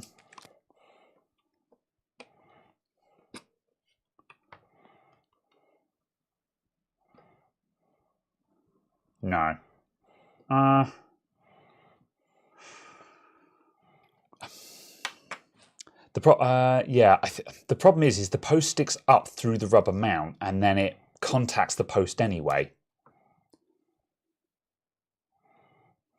I think a better fan is the way forward here. Yeah, probably both, to be honest. Yeah. Because the problem is, while this fan is spinning, I can feel the vibration. Just holding it, you can feel it. You can feel it vibrating. Yeah. Which is and it's that vibration that's sounding through the body of the light. So, and a good fan won't have that vibration in it. So we come around full circle to just put a fan in that isn't terabad. Yeah, and also put the rubber washers in because you got them. Yeah. Yeah. Okay. Also, it's a case of needing to actually test it not in here. Yeah, I mean, I can hear it, but it's not terribly exciting content for the stream because we're sort of looking at it and the microphones can't pick it up. Well, we could set one up for it, but... literally have the condenser underneath it. Well, yeah, I was going to, like, if people actually care, we can get the condenser microphone and do some comparisons so you guys can hear what we're talking about. But I'm not sure if the noise floor is low enough. Might be. Yeah. Try. Joseph says do it. Yeah. You know what? Sure. Let's do it. You can try. In for a penny, in for a pound. Yeah, what we'll try and do that just so we can demonstrate the fault to you guys. Then I think what I'm going to do is I'm going to buy one of those cases. Oh, hang on a sec. Let me just quickly find that cheap source that non-existent posted. Was that eBay? I think it was eBay. Oh yeah, there it is. £3.60. FNO 76. Yeah, it's because 80 mil. Yep, 80 mil, 10.8 mil thickness. It's just It's a PWM fan. Yeah, that's fine because we can just not hook up the PWM. So yeah, because I'd probably butcher the connector on them anyway in order to fit it. So, however, £3.60 each, 86 available. I'm kind of tempted just to buy 3 of them. Yeah, because that's a tenner. And just be like, yeah, 10 quid, 3 of the fans. No guts, no glory. Because I think that's going to sort it. So yeah, while we consider this, I'm going to grab the... I think the other thing as well is just a case of how much of a problem is it heating up? Because is this on maximum RGB brightness? Maybe. Yeah, or are you just wondering if it just won't actually heat up enough to warrant the fan? No. You want the fan in there. Okay. Because even if it's 30 degrees, even if it is, cooled down to 30 degrees, say, or something, it's still a case that you want that. Just because, obviously, that improves the service life. So is it a case of just putting a resistor in there as well? So instead of it running at full chaff 12 volts, it's actually... I see. So you've got a better fan running slower with little rubber grommet bits. Yeah, although the fan is not running anywhere near at full speed anyway. Although we could check that as well. I've just turned that up to full belt on RGB just to see how much heat that starts putting out. This is very... I'm like sort of... Hold on. One moment. Are you going to start turning stuff? Yeah, okay. Right, let me get the other microphone just so people can hear things. Wait, people want to listen to things.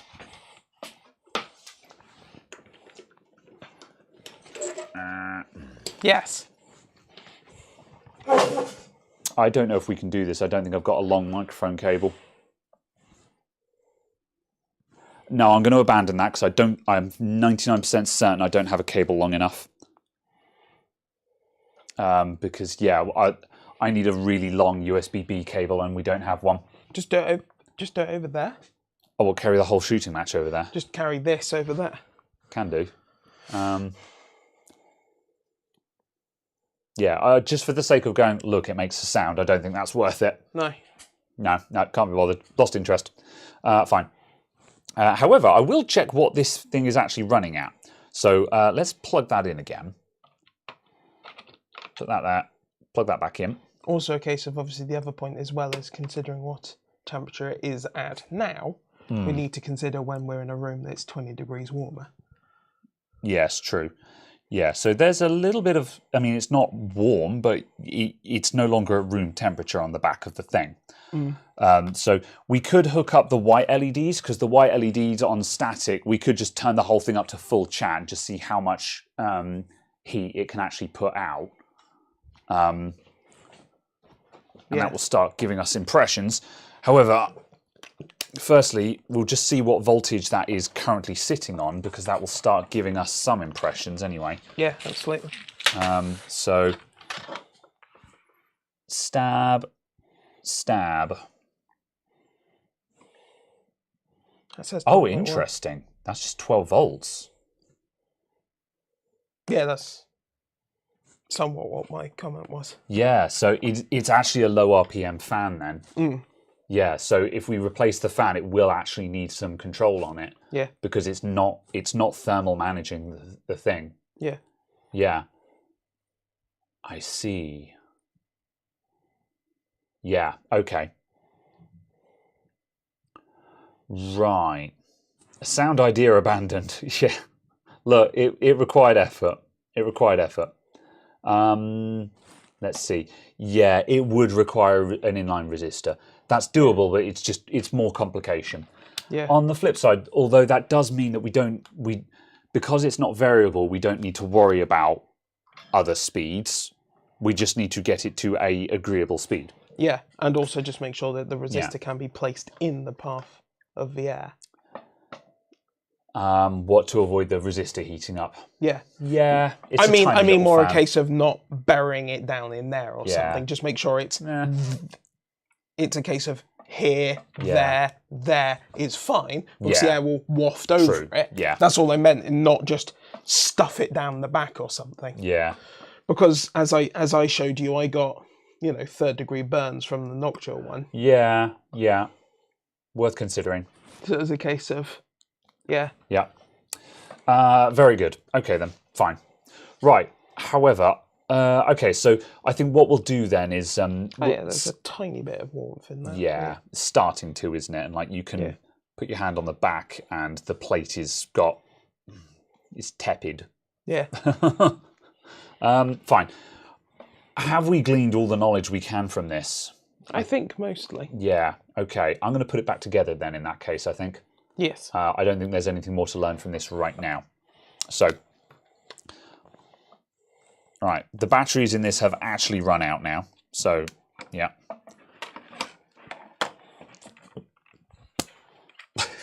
Not a two-man job. All right, I'm going to put this thing back together again. Fuck.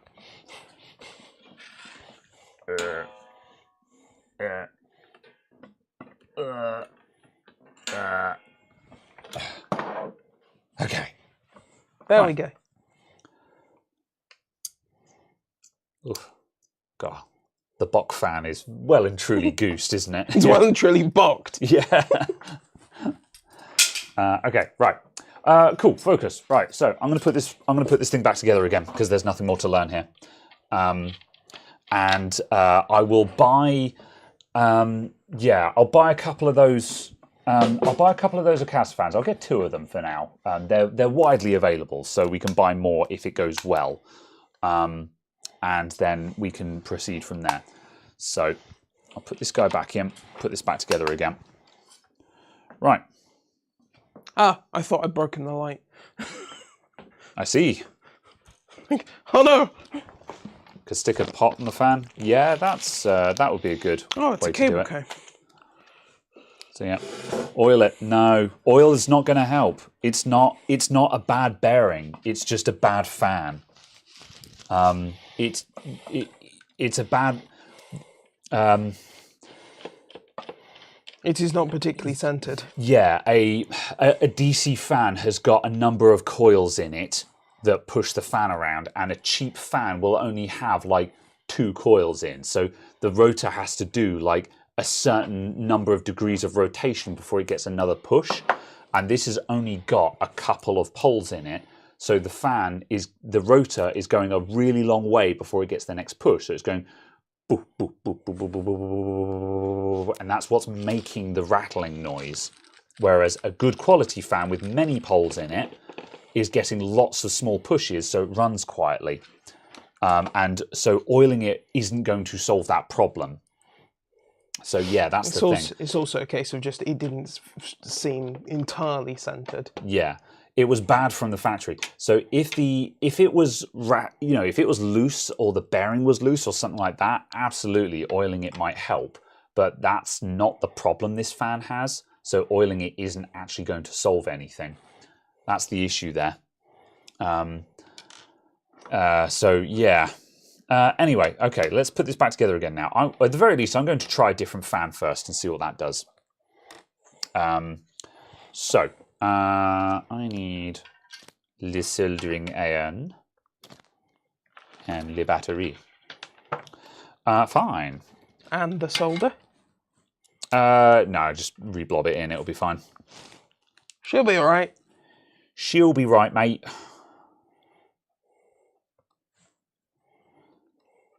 Good. Right. I require another drink. Yes, I need something. What? We are entering phase 2 of the stream. We need to... Of the process. We need to assume a new form. Oh my god, this thing is really... This battery is like at 50%, and the soldering iron is struggling. It's like, come on. There we go. That's one. Yes. Cider. Cider. Coffee. Water. I don't know. I might have another coffee. I think I'm going to have another coffee today. Very well. Coffee, and then I think we're going to toothpaste your water block. And then I'm going to toothpaste you. Yes. I think that came in from that direction, actually. I might regret these things. Right, how's that? I don't even have the bench cam on, so I don't know why I'm working cack-handed. I felt it best to leave you to do you, boo. You looked at me and thought, that looks dumb. However, he knows what he's doing, maybe. He possibly has an inkling of a clue. Therefore, I shall allow him to... I'm good at pretending to know what I'm doing. Therefore, I shall allow him to inkle. Right. Where is your mug? There. You're a mug. I'm sorry, that was unnecessary. I value our friendship and I thank you for your time. Okay. All right. Bye. Right, okay. Why am I making... I'm making such a hash of this. I can't even. I'm making this look a lot harder than it does. Right. With those exact words. I'm making this look a lot harder than it does. That's exactly what I meant to say. Right. Get on there. Sometimes it's not like it does, but it do. Let's see. I think this battery is actually too low, which is why I'm fighting this so much.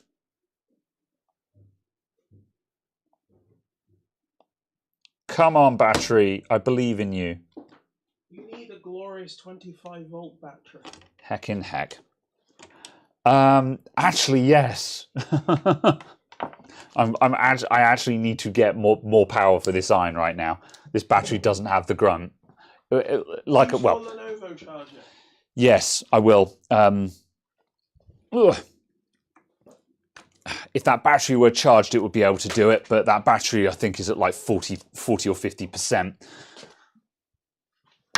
Oh, sorry, I just banged the mic.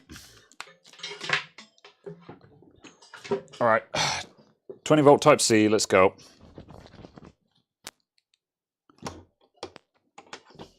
I just need to concentrate. Yeah, I've just got to stare at the soldering iron tip really hard until it catches fire. Right, okay. There is no spoon. There's what? There's 2 spoons in the kitchen. No. You've got to use your mind powers. I see, yeah. Until you realise there is no spoon. Okay. I wasn't sure if you were implying that you could not find the spoon in the kitchen. I'm just like, it's there, I'm sure. Oh my God, this thing is like trying to solder onto an anchor. I mean, it makes sense. It's supposed to be a heat sink, but... You just say it's like soldering onto a heat sink. I'll solder onto your heat sink in a minute. I'll X your Y. My days. Oh, I cannot be arsed with this right now. Right. Okay. This is being such a hassle. And I'm like, it's just spotting a couple of wires onto the thing. Have you got them the right way round? Yeah. There we go. I just found an angle that works. Okay, right. All right, we're cruising again.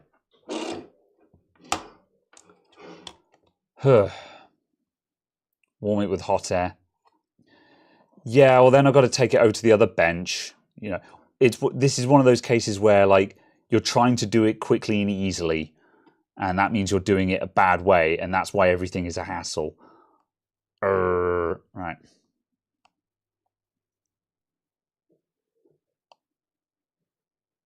And then the bit you're holding on to suddenly gets hot, and then you can't hold on to it properly. That would be a good time to insert ads. Now would be a good time to be on a nice hot beach somewhere.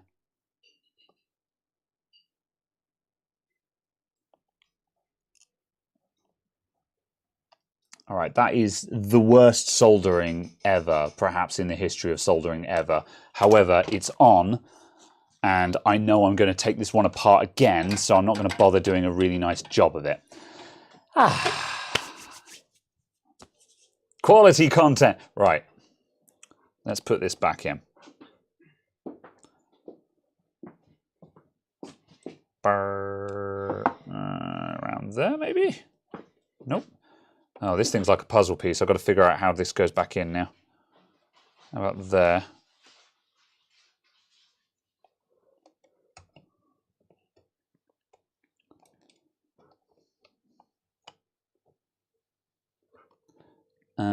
That looks right if I get the wires in the right place.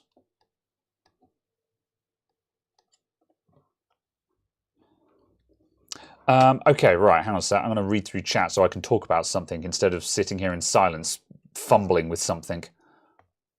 Oh, these are all... Oh, my days. I hate everything. Soldering on a hot beach will work. Yes, it will. It will. This was supposed to be easy. Was supposed to be easy. Right.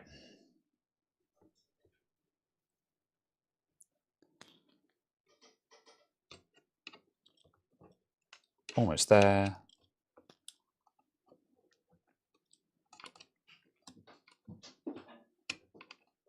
Oh, that red wire doesn't want to go. There we go. Okay. Nope, that one's in the wrong place still.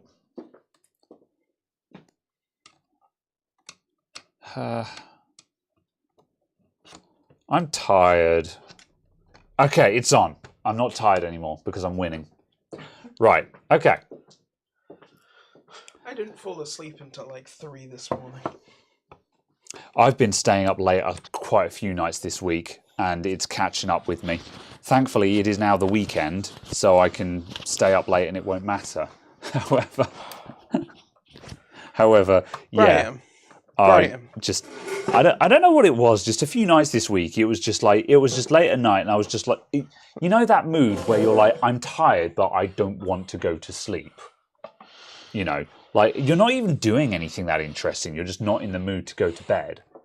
You know, I had that a couple of... I don't have that specifically when I'm not doing something, but I do have it when I'm like, I'm tired, but I don't want to go to bed. Because I'm engaged with because something. I'm enjoying what I'm doing. Yeah. Even if what I'm doing isn't groundbreaking or anything. Yeah. It's just a case you're playing a game and you're enjoying it. Yeah, well, that much being said, that's what I was doing, to be honest. I was playing some Factorio one night, and then the other night it was like 11:30, and I was like, I want to watch a film. And Did you manage to sort yourself out? Yes. Excellent. I have access to the stuff and things that would be associated. You have a plethora of options. Yes, I have access to a great deal of media without having to provide any kind of compensation to them. That's good that you don't need to provide compensation. Yes. I'm pleased that they weren't hurt in a workplace accident.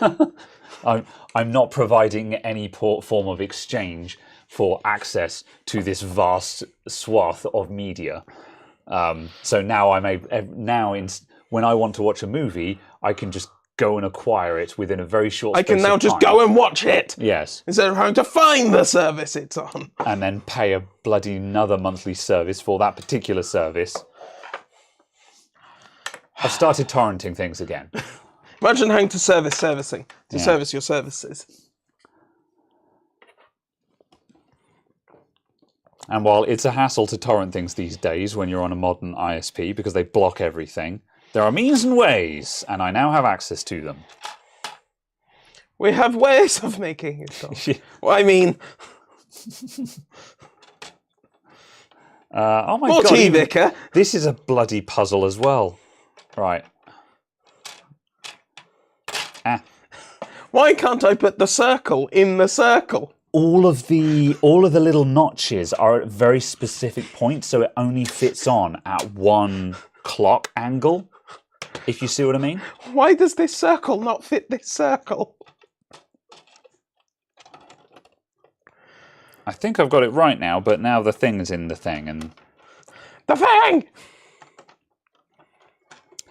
This is what happens when I get tired. Simple things become frustratingly complex, and there's nothing worse than being in that state of mind while you're live, because people are watching you do a thing and you're like, how are you having so much trouble with this very, very basic task you're trying to achieve?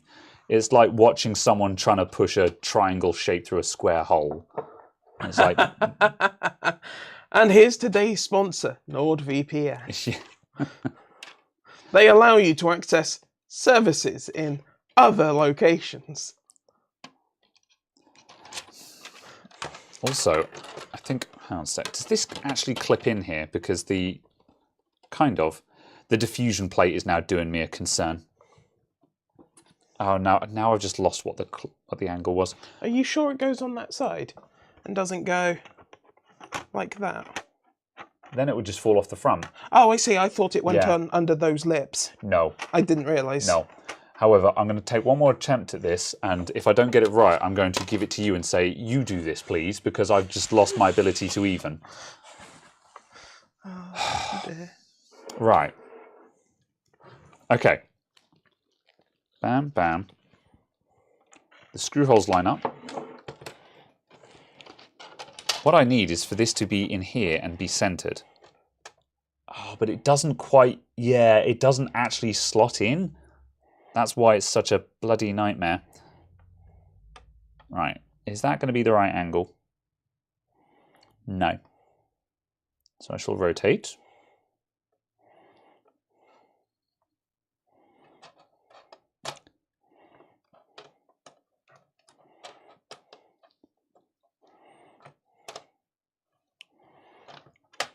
Okay, I think I've got it. Almost. Well done. You did it! Okay. It's done. Right, I'm just going to get a couple of screws in just so it doesn't all fall out so I can confirm. Oh,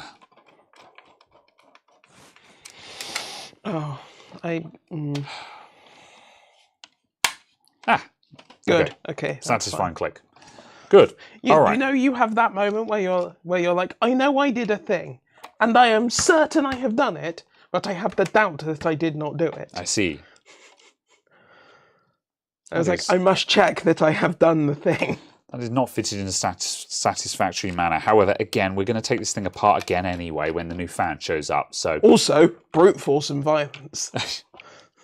Yes, but right.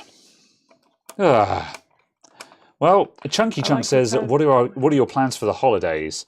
Well, I'm going to go and stay with my sister this Christmas. which I'm actually quite looking forward to because she's on her own this Christmas. Yes. Yeah, my sister's on her own this Christmas. Well, apart from cats and dogs. And the fact that it's cats and dogs, and it's like, oh boy. Well, cats and dog. Oh, okay. But yeah, although running out of cats because lost another one of the cats this year and was just like, oh really? Can things stop going wrong, please? You know. Can things stop dying? Yeah. And so yeah, at the very least, you know, my mother was just like, what's your plan for Christmas this year, Graham? You know, and I was just like, I don't know. I'll drive up on Christmas Day as always. And she was just like, you should stay at your sister's house. I'm like, okay, message received. You know, understood. However, I'm very much looking forward to it. I think we're going to have I think it's going to be really fun. So yeah, I'm actually quite excited. I'm just like, oh yeah, that'll be good because I don't like it. It would be a bit dramatic to say I don't like going to see family for Christmas.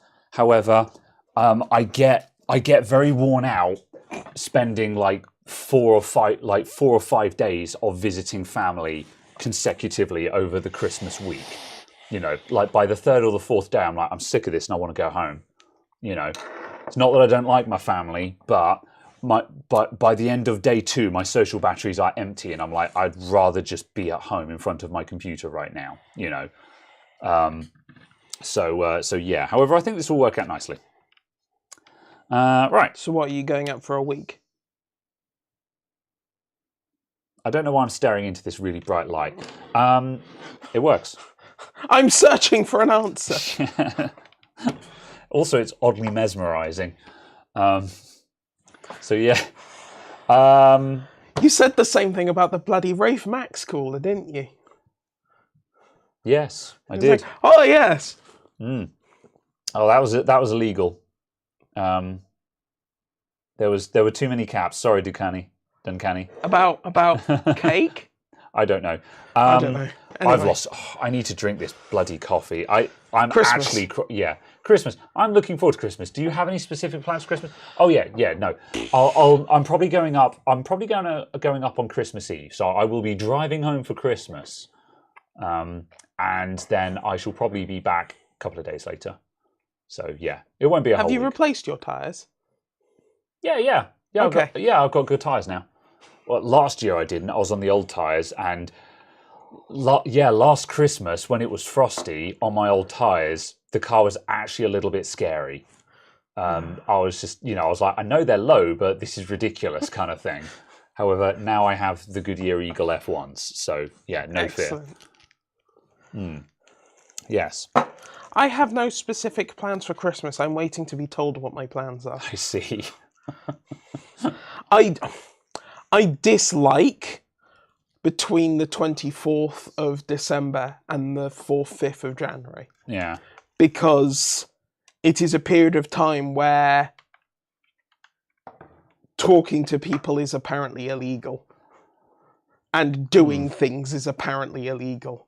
Yeah. And it's just like, okay, this is a dead week and a half of my life where I just have to not do anything. Yeah. And I'm like, great. Forced merriment, forced family engagement kind and of I'm thing. like, I'm not saying I want to be going to work and forcing people into the office and things like that, but I'd like to have the option to just do stuff with people. Yeah. Kind of thing. Yeah. I don't know. It's obviously significantly worse when I was significantly younger and I wasn't able to just go, I'm doing this now. Parents, you can go do your own thing. Yeah.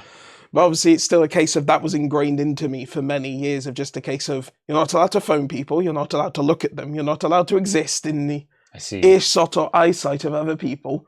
Yeah, I don't think it was that bad for me. Okay. But then on the flip side, it's kind of difficult because also when we're, or certainly when I was a kid, I probably was it was preferred that I spent less time in front of the computer, but I had other toys that I could play with, and I was, and if I was told sort of, look, don't sit out on the computer that was out in the utility room at the time, come and be sociable in the living room, and I'd be like, okay, gets out Game Boy, But that it's kind of, again, this is one of the principal reasons why I think a Switch or a Steam Deck or something like that is quite a good accessory to have, because during this season of forced holiday merriment with family, you can be like, cool, pulls out game, you know. So, yeah, I mean, yeah, but it was a case of I just sat in my room and did my thing, but I was like, I couldn't do anything with my friends who were off from school because that involves phoning people. Ah, okay. I'm like, okay. Yeah. Weird. Do we get a King's Speech? Oh, yeah, this is going to be the first year without a Queen's Speech. But, well, not that I actually care or have watched the Queen's Speech for a long time. Well, as far as we know, I assume there'll be a King's Speech. It might have been pre-recorded in July. I come to you from beyond the grave to bring you a Christmas message. God, they wouldn't be able to. They wouldn't be able to. It was bad enough just before the Queen went into hospital. All of my American friends were just like, "Are you aware that Queen Elizabeth is a hologram?" And I'm just like, well, I can't prove that she's not, to be frank, you know? So,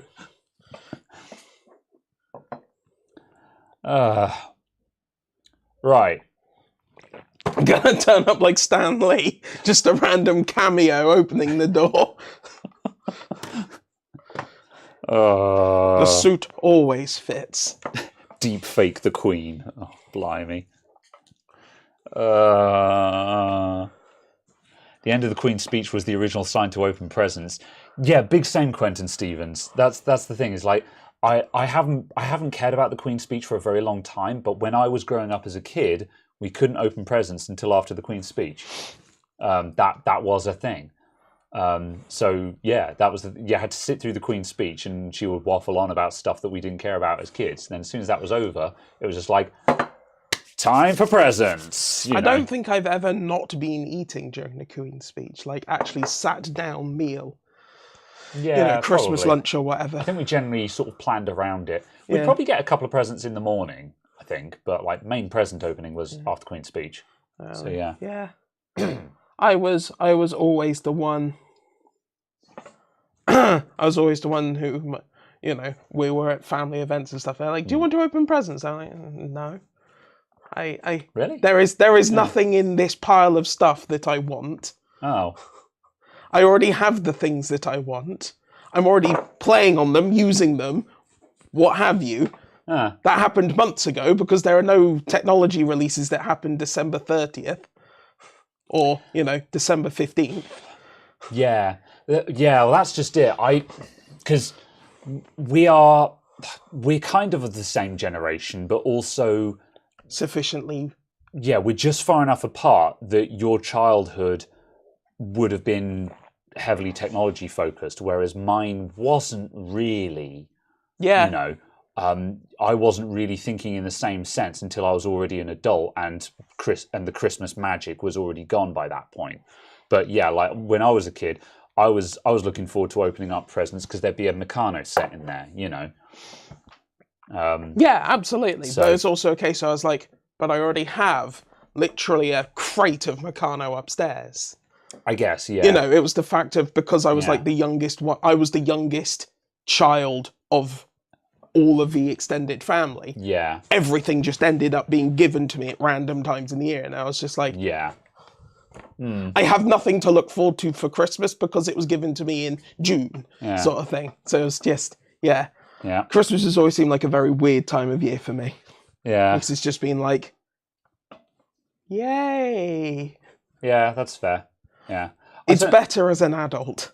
Yeah, well, certainly, like, I don't really get excited for presents anymore, but, I mean, in my family, we do a Secret Santa now.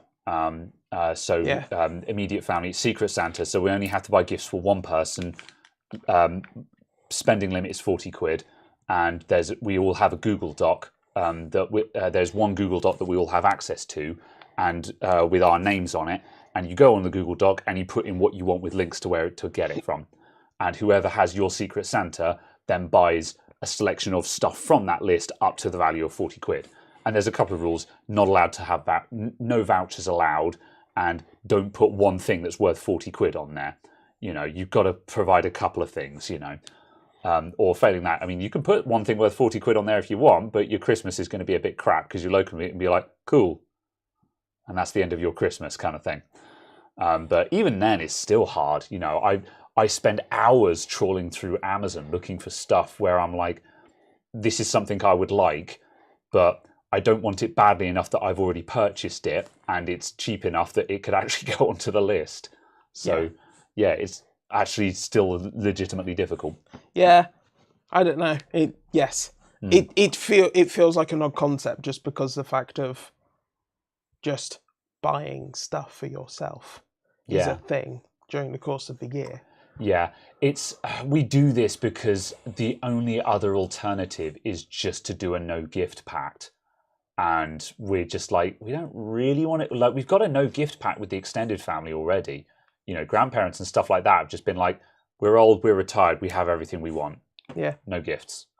You know, we want to see you on Christmas, obviously. I would massively prefer the move away from giving stuff and just being like, let's use this day when we're together to book this date at this time in the future. We're going to do an activity that we like doing and stuff like that. That's a neat idea. Using it as like a planning day for events that you're going to enjoy through the year. And just like, I'm going to come see you on this date and we're going to do that thing you wanted to finish off and you said you've never got round to. And just random stuff like that. Yeah. I don't know. That's kind of, more where I sit. It's just a case of, if I want a thing, I'll have bought it. And if I haven't bought it, I don't want it. I can usually find things to buy. You know, like, I mean, at the moment, I think did I finish? Yeah, I did finish it. Like a lot. One of the things that I've been putting on my list this time is just like some RGB strip lighting that I can put around my living room, so I can have mood lighting in the background for the Twitch streams and stuff like that. Because that, you know, it's like 20 quid for a set or something that will plug into the mains and have a natty little remote. And it's like, I could just buy that. However, that's a good thing for me to stick on my Secret Santa list, and you know, that kind of thing. So, so yeah. So yes, both parents died in the past 2 years. I'm sorry to hear that. Yeah, your half sister now wants to be family. Comes to Thanksgiving and asks for money. That is a rough time. Yes, yeah. I have to admit, I am blessed with a very good family. In a sense, you know, like, it's not that we're made of money or anything, but I get on, you know, there's almost no family drama to speak of. There's no family conflicts that we have. Whereas I've got friends who tell me about their family. I'm just like, God, man, you can't pick your family, can you? No. You know, you can pick I your just friends, like the fact that, as far as I'm aware, the entire drama in your family is, has Graham actually replied to those messages? Yes. Yeah, the family drama in my family is waiting for the double tick on WhatsApp, you know. Oh well. Right. Anyway, shall we scrub your water block with toothpaste? Sure. What do you think that could be an analogy for, everyone? I don't know. Don't answer that question. I don't know. I'm concerned. What are you planning? I'm going to scrub your block with toothbrush paste. I just made the same fumble twice. Toothpaste brush paste. Someone else make a better joke, please. I'm going to words in sentence form.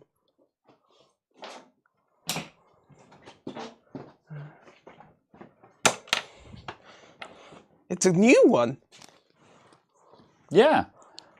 Where's the block gone? The block is over here. I don't know. Where did you put it? Why is it my fault that it's moved somewhere? Because it's your shop. You're the one who's been here. Okay. Fair point. But... Oh, goodness. Ah, here it is. Oh, good. It's with the rest of the parts. Very well. Right. I'm going to adjust the camera in a sec because there's no way we're going to get that set up in a way that gives a decent picture without adjusting things. Do you know what we do need? What? Some containment vessel. Because I'd imagine we'd want some water to activate. Maybe. I don't know. Yeah.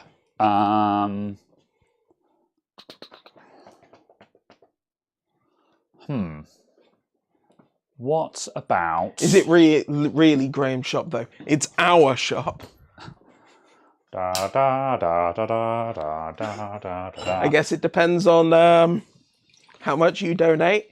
For only £5,000, you too can own a small area of Graham's shop. Do you know what that allows you to do? That allows you to put Lord on your credit card. It's not an investment, it's a donation. Was it a gift? What's the correct word again? I forget. I don't know. Okay, right. There's a glass of water, a mug of water there. And what I'm going to... let's see. I shall grab... Is there one over here?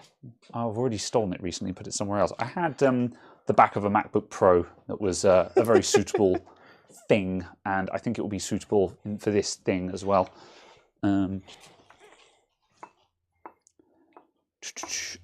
think that's a custom one. If you spend $5,000, you too can own a square millimetre of Graham's shop. No, you cannot. I don't know. You can own the lease rights of 1 square millimetre of a 3-dimensional object. Okay, I think that'll do. Right, this has got slightly curved edges, so it will possibly keep things slightly kind of... Stop deliberately finding the one non-flat bit. Right, hold up a sec. I'm going to adjust camera. I'm tired. I don't know. I will be present. Right. My being here will be your present. And then I get part of a lawsuit returns for water damage. Right. Do you want to... Yeah. Right, hang on a sec. Let's... what I'll do is I'll adjust it slightly. How... Okay, that'll probably do, actually. Let's try it.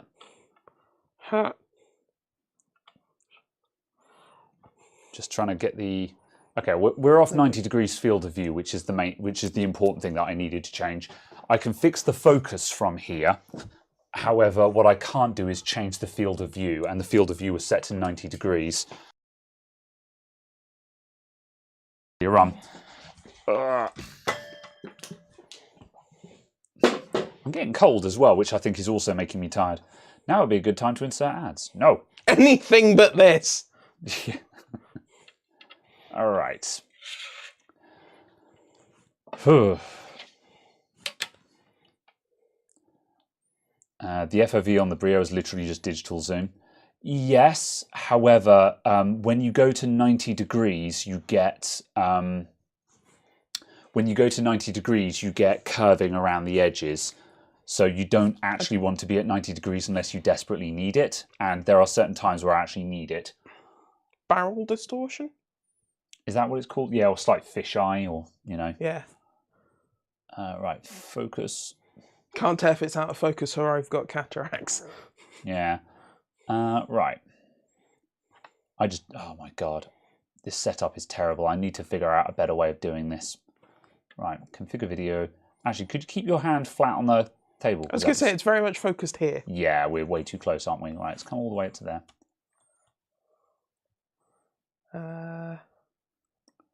It's really hard to tell because we don't have a proper preview here. That's the issue. Right, does that look... oh, hang on a sec. We'll ask the audience. You need to go further away. Further away, okay. I think so. I think you need to go 1 notch further away. Okay. Yeah. What say people? Does that look good? I think that's right. All right. I'll be honest and say I'm not the person to ask right now. I can barely tell. Yeah. No, we've got a really terrible preview here, so it's really hard to gauge. Again, when I'm sitting in front of that computer over there, I can do all of this quickly and easily. However, over here, where I'm looking through previews of previews, I can't do things properly. Previews await you. Indeed, we need a better system for this. So I'll start thinking about that. Brushy. All right. So what have you got there? Is that just plain water, or have you got a bit of toothpaste? I have a bit of toothpaste on there. Toothpaste a little and some water. All right. So I was going to see what that does. Okay. And the answer is smell slightly. Okay. There is a minor fragrance, aroma. Yeah. We really should have got some actual cleaner stuff in case this doesn't work, but indeed. Brasso would probably do it, yeah. We should have got some actual cleaner because I forgot. However, we heard tell that toothpaste is good for this.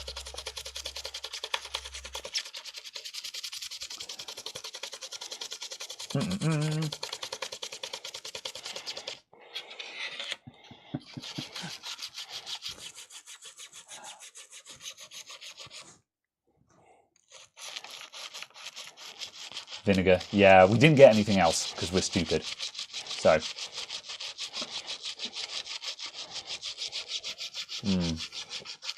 Caradog demonstrating this. Yeah. Demonstrating. Don't read the rest of that. It's Chris. So, I started reading, then I was like, nope, I'm just going to abandon that line halfway through. Right. Yeah, audio is a bit bad. Yeah, there's not much we can do about that. It's kind of just the sounds it makes. It's okay. It could be worse. Okay, are we going to... Oh, no, don't. Please no.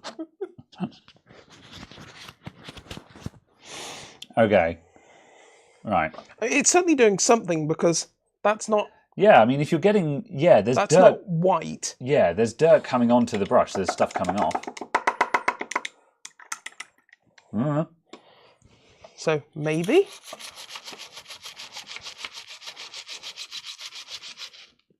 Because, yeah, there's definitely stuff. Yeah.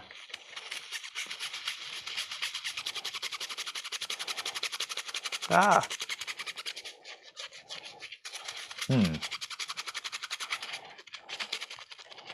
Put the brush on a drill. That is going to make so much mess. It'll be really funny, but then you'll be like, oh, I got to clean that up. So I'm going home. Bye, Graham. Yes.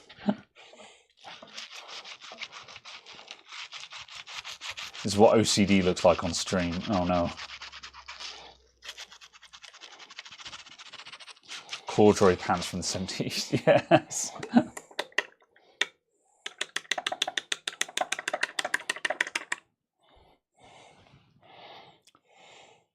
Bicarbonate of soda. We don't have any of these cleaning implements that you guys are talking about. We have toothpaste because we didn't buy anything else. I don't know. I have...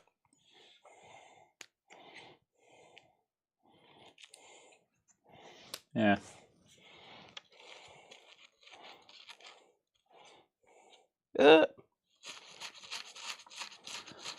I'll try doing it like that. Yeah, I was wanting to kind of knead it in. I see. We tried to ultrasonic it last week. Didn't work. And it did nothing. Yep, the ultrasonic did absolutely nothing. So yeah. Lurk says try dry toothpaste. Might be worth trying that. Where's the... Let me just grab the kitchen towel. You can just dump the whole thing in the mug just to wash it off. And yeah, we could try going in dry. Don't say it, don't say it. I didn't think that through. Does it smell minty fresh? It does, it smells delightful. Is it Crest or Colgate? It's Colgate, if that matters, so...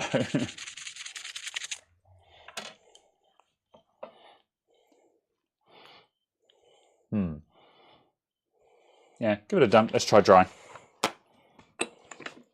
Ah! Kids are making a heckin' mess.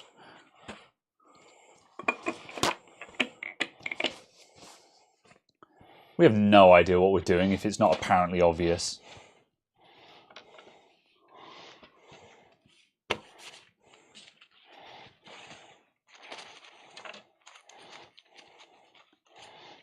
Dremel wire brush. We don't have a wire brush.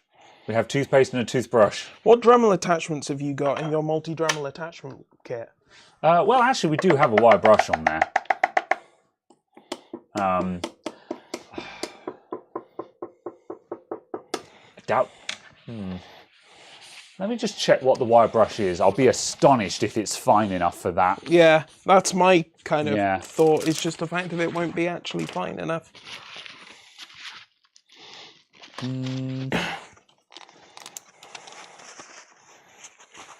It's actually got like toothbrush style bristles on it. It might help actually. You know what? I'm coming in with the Dremel. It's going to make a heckin' mess. Or, well, we could try it just with nothing first, but just see if it can just clean it up on its own. It's not a wire brush though, it's nylon. Ugh. That is drier. Are we going to do that before or after I toothpaste it? Let's try before first, because also this will dry it off even more so. I don't know what to expect from this, to be honest. Oh, it's one of them. Yeah. I don't think this is going to do anything. But... Just carve a new, smaller water block out of this water block.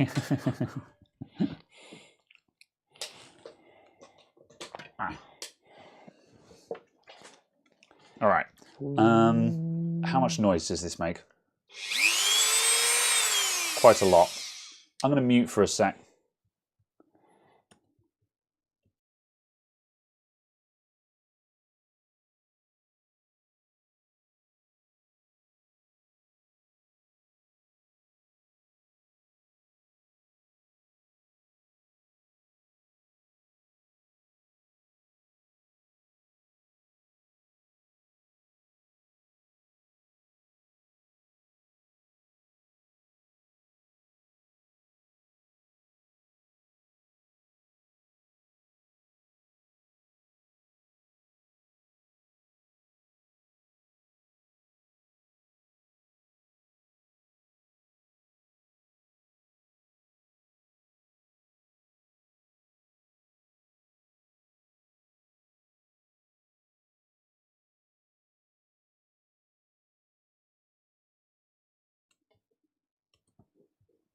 Okay. Right. So it had no actual cleaning action at all. It just kind of dried it off. This is basically like a toothbrush on the end of here. So we are kind of going faster. However, because it's not a wire brush, may as well use the toothbrush. And if I try and apply any toothpaste, it's going to put it everywhere. So that's not really helpful. So yeah. So we'll try the toothbrush and dry toothpaste and just see if that does anything. Otherwise, we are actually just going to need better cleaning stuff. It's a grinding disc. That does not help us. So I'm going to try the toothbrush and just some dry toothpaste. So let's just do that. Press harder. And got some flakes of stuff in it.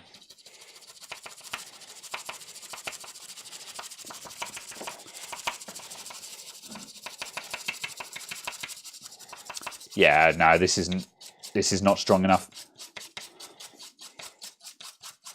Although actually, no, I think I'm imagining it. Let's just keep going a little bit more first.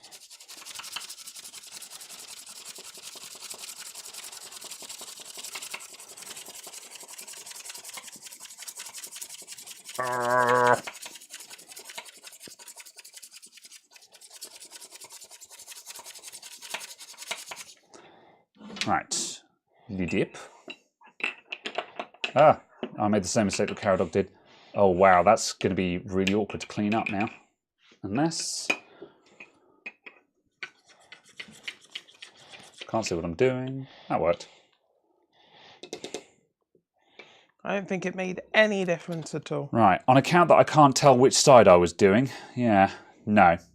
Yeah, the toothpaste does nothing, is what we've learnt. Does nothing. Yeah, so yeah, toothpaste to clean a water block, absolutely ineffective. Or, well, certainly not when it's very tarnished on like that. So yeah. The only other thing that we have to hand would be the toilet cleaner, but that's going to be a bit too rough. I think we decided, didn't we? Wow. Yeah, not entirely. Well, also not entirely certain what's in it. Yeah. So I can't remember if we could actually see any description on it. It was acid based, I think. Certainly, I don't have any rubber gloves or like nitrile gloves or anything, so it would be rough to handle. Yeah, absolutely. So yeah, that's a short-lived adventure. That hasn't done anything. We're going to need to come back with something stronger. So yeah. So yes. Fine. No, well, that's disappointing. That has not helped at all. Yeah. I thought we'd get something out of that, if I'm honest. Yeah. I wasn't expecting it to come up like shiny clean, like as if it's brand new, but I was expecting it to change slightly. So yeah, I wasn't expecting miracles. I was expecting more than that, though. So yes, it did just kind of not. Yeah. Fine. Acid will corrode it more. Needle eye, yeah. So yeah, I think the next thing is to come back with something like vinegar or an actual, vinegar, bicarbonate of soda, Brasso, something that will actually remove the tarnish. So yes. Fine. Now what? Acetone. Yeah, acetone would probably do it, but I don't have any. I don't know if it'd do anything. Yeah, it's probably vicious enough to eat into it a little bit. So yeah. Yeah, Sai is joking with the bleach and isopropyl. However, you should probably stop making that joke, Sai, because otherwise someone will actually chloroform themselves. So yeah. Anyway. Fine. Okay, well that's kind of dead in the water. We still need to actually clean this properly. Otherwise, I think we're just going to get the same result when we reassemble it. So yeah. Fine. All right. Fine. But yes, I did at least buy a couple of grades of wet and dry as well. Yes, I noticed that, because that'll be good, because it just means that after we actually can clean that, lap the back of it so that looks nice and pretty again. And probably because I think that's... Don't know. Yeah, absolutely. Just go over that. Yeah. Okay. Yeah, I'm a bit like... Yeah, I'm still disappointed by the lack of result there, if I'm honest. As I say, I wasn't expecting miracles, but I thought we'd get more than that out of it. Yeah. Oh, well. Yeah. Oh, well. Right. I guess, the only other thing you could do is if you had something that was that thin pitch and just slide it through each one specifically. That might work, yeah. Yeah, if you got like a feeler gauge or something like that, that would work. Yeah. Or a needle. Or just a thin needle, effectively. Yeah. Or like a scalpel blade. Yeah. And just ran that through each one. That would remove any physical obstructions. I mean, hypothetically. And that would then demonstrate that there's absolutely not a physical obstruction in there. Yeah, because that's the issue, is that... I'm just going to see if the X-Acto knife can do it. Because that's the issue with this. We're not worried about the tarnishing in the way it looks, in so much that we think that it's blocked. Yeah, that does kind of go in there. Yeah, but I don't think that's thin enough. Because I think it's not going to the bottom. I agree. Let me just try... I'm just going to try a couple and just...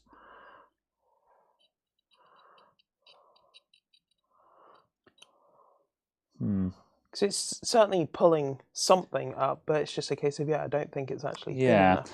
Let me just stare at this intently for a sec. Yeah.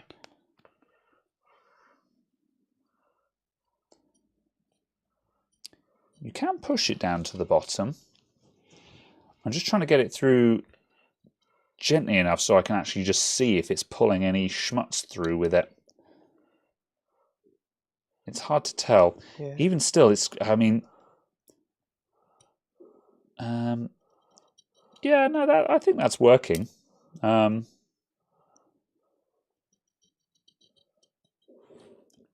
Yeah, now I've found a good angle.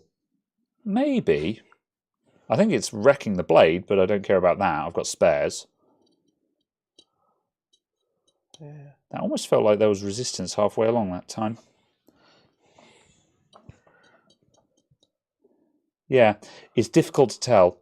I'm not sure if I'm really achieving anything with this. No.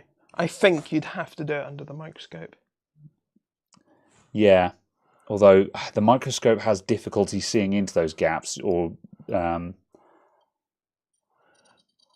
a useful way anyway. It would probably give you slightly more. Yeah.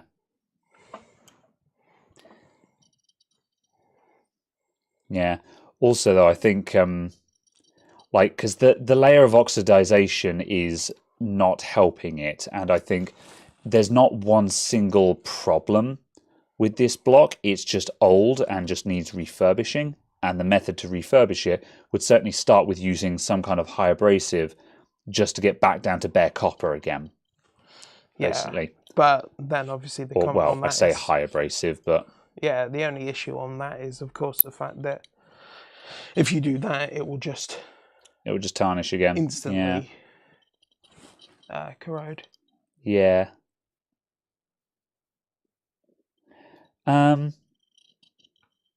Yeah, don't know what to make of that. I'm like, there's no dirt coming up on the blade here, so I don't feel like that's achieving anything.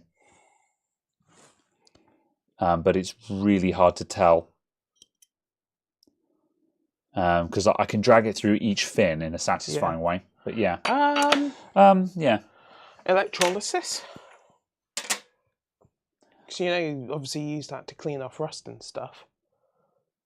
I don't know if something like that would function on this. Sure. Jason Brown, here's a coffee or two for the both of you. Well, thank you very much, Jason Brown. I'll drink my coffee in celebration of that.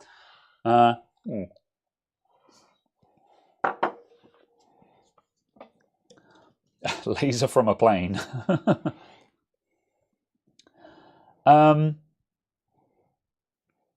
Yeah, deoxit contact cleaner. Yeah, I mean, to be honest, I think the next thing is just to go on with the basics. Just, again, vinegar. Simple stuff like vinegar, I think, is the place to start with that. And I think that will be effective. Because also I think it will be thin enough to get into the gaps.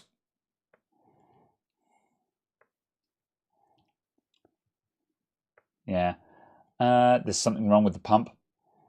I don't see how that could be. We went through this the last time we were looking at it, and the pump was pumping. Yeah, it's certainly pushing. Yeah, it's certainly pushing the water around, and the water is definitely moving around. But yeah, no idea. Yeah. Yeah. Okay. We'll have to. I think to continue with that, we need to buy a couple of different things. Get some vinegar, get some baking soda. Get like some Brasso or something, and then so we've actually got a selection of stuff, and then I think we can attack this more. I was kind of banking on the toothpaste actually doing something because quite a few people had said it was effective, which I had doubts, but it was like it's plausible, However, in the absence of that, I think we're dead until we get some cleaning products. Yeah, probably. Yeah.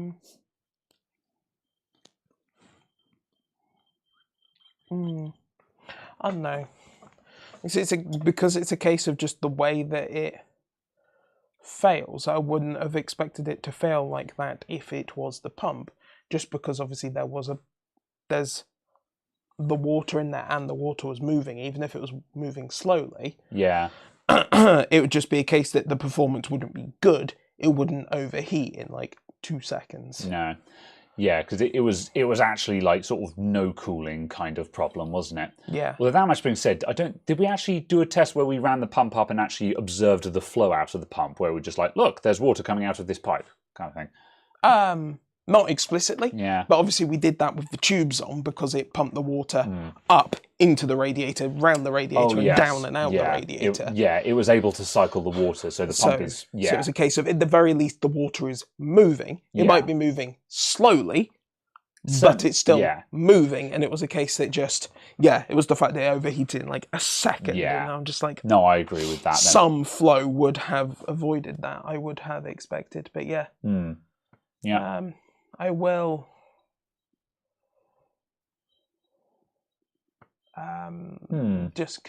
also just a case, obviously the point to kind of test all that is just to buy one of those, like, what was it, like £40 all-in-one kits. Chinese, Chinese block, just one of those £40 all-in-one kits, because then there's a replacement part of each part, and then we can just swap parts in, and then just kind of go, aha, issue here. So, I think there'd be mileage in that. I'm kind of interested in just having a look at one of those kits, or having one anyway, just because you could do interesting stuff with it. And also a case of, obviously, it means you could stick it on the 1070. Yeah. Well, which doesn't work, but... Oh, yeah, because we didn't actually work out what it was, but it wasn't working with that, but No. I forget what the symptoms were. Just nothing, if I remember correctly. Oh, it stopped the PC from posting when the power's plugged in, didn't it? Yes, that's correct, Which is a reasonably... Don't recall it being shorted, but I don't know. It is a reasonably significant issue to cause. Okay, right. I think...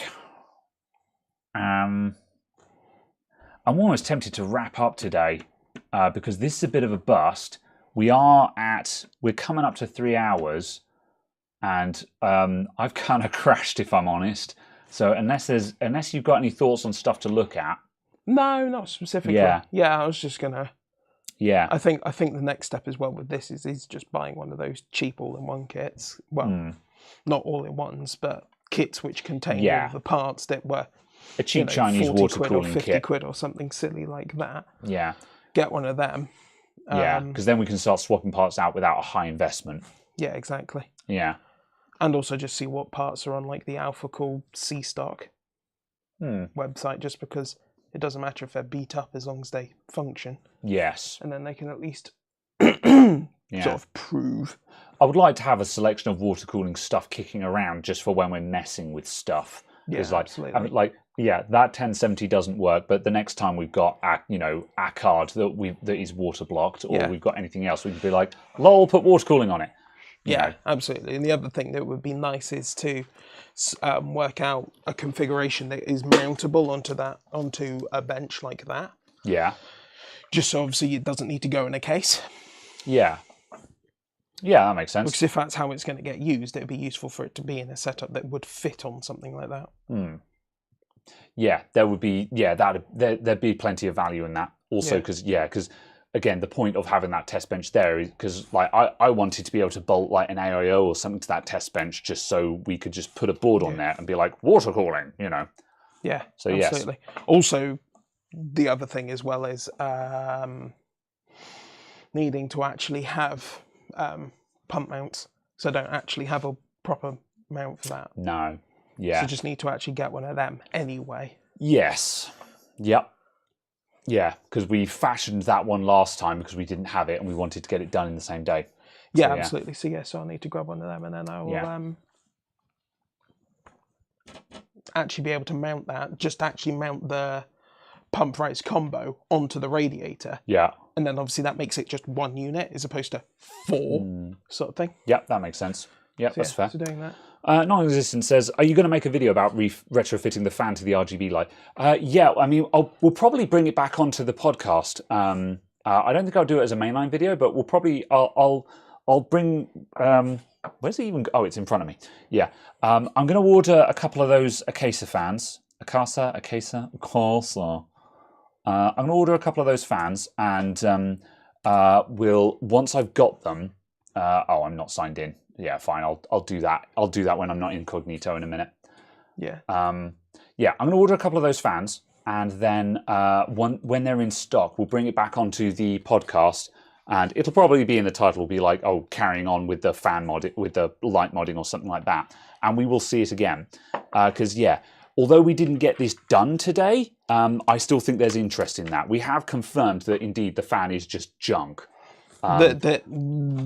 The fan itself, I think if it was mounted not inside this, it would be okay. Yeah, if it would was be like, possible. If it was like screwed into like a computer case, it would probably be okay because the vibration would just be completely different and you probably wouldn't hear it anywhere near as badly. Yeah, it's probably possible to get some rubber mounting in there sorted out, but considering those Acacia fans are not going to have the vibration in the first place, and they are £3.60 each, it's a no-brainer to order a couple of those and put one of those in there. And I think that, possibly with some of those rubber mounts as well, like you said, combination of both. Might as well. Yeah, will make those quiet. Given the ease of access. Yeah, I still think that would be a good result, because then you could have them running in the background and just not hear them. Yeah, absolutely. So yeah, although also, again, we'll probably need an inline resistor on there, but that's solvable. The thing that, saying about that I still really like the idea of is, you know, the DIY Perks video where he stuck a 100-watt LED on 120 mil AIO. Yeah. And just stuff like that. Yeah. Yeah, those are cool. But I'm just like, I have no use for this. Yeah. But he's cool. Yeah.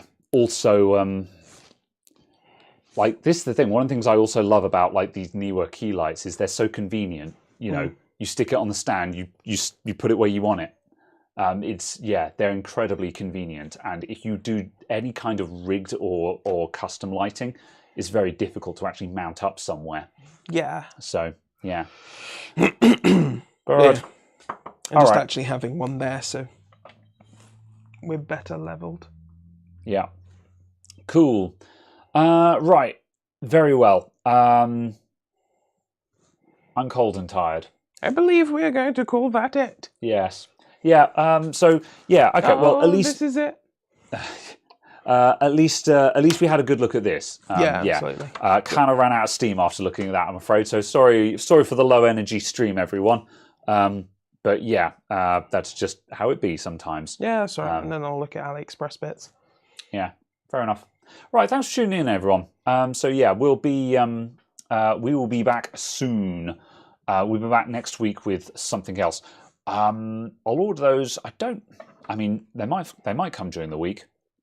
If these show up in time, then we'll finish this off next week.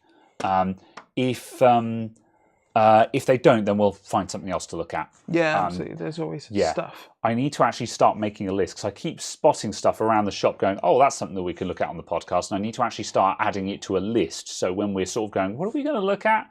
I can be like, look at the list. Okay, we'll do that. You know. Oh, we have a list. Yes. Good. All right. Maybe next week will be a high energized stream. Yes, quite possibly. As I say, there are just some weeks where I'm just like, no, I'm sorry, I got no energy today. I'm done. Yeah. All right. Thank you for tuning in all the same, everyone. We'll see you guys next week as always. Videos coming up. I've got a couple of good videos in the pipeline, so got that going for me. I had a really good fix that I did. I fixed an ATX motherboard this week, which I'm very proud of. So yeah, video will be out on... Unlike the one in the stream that one time where I fixed it by plugging it in. Yes. Yes. So video for that will be out Tuesday. I'm going to edit it this weekend. So yeah, and there's another video lining up where I did... spoilers, I did a port replacement on a Blue Yeti microphone. So yeah, if anyone's ever curious as to how to replace the USB port on a Blue Yeti microphone, wonder no longer, for there will be a video about this thing. So Is it micro? Or is it USB-B? It's mini. Mini B. I guess. Yeah. So it's less terrible. it was quite easy to do. The hard part was opening the thing up. It was really heckin' difficult to get these bloody knobs off. I had a lot of trouble getting my knobs off of this. However, once that was done, the rest of it was fairly straightforward. So yeah, but common as muck Mike, everyone's got one of these things. Yeah. It's not bad. The main problem is just the solid stand. So it just means, you know when someone's got a Blue Yeti mic, 'cause you can hear every tiny fly that lands on their desk and goes bong through the microphone. So yeah, buy a shock mount, people. Anyway, that's it. We're off. Thanks for tuning in, everyone. Bye. I guess. Goodbye. Yeah. Did we end up gluing the TPU switch? No. That was the white one. Yeah, that's gone. But no one's going to touch that. Anyway, toodaloos, everyone. Bye. Ciao. This will stop streaming immediately.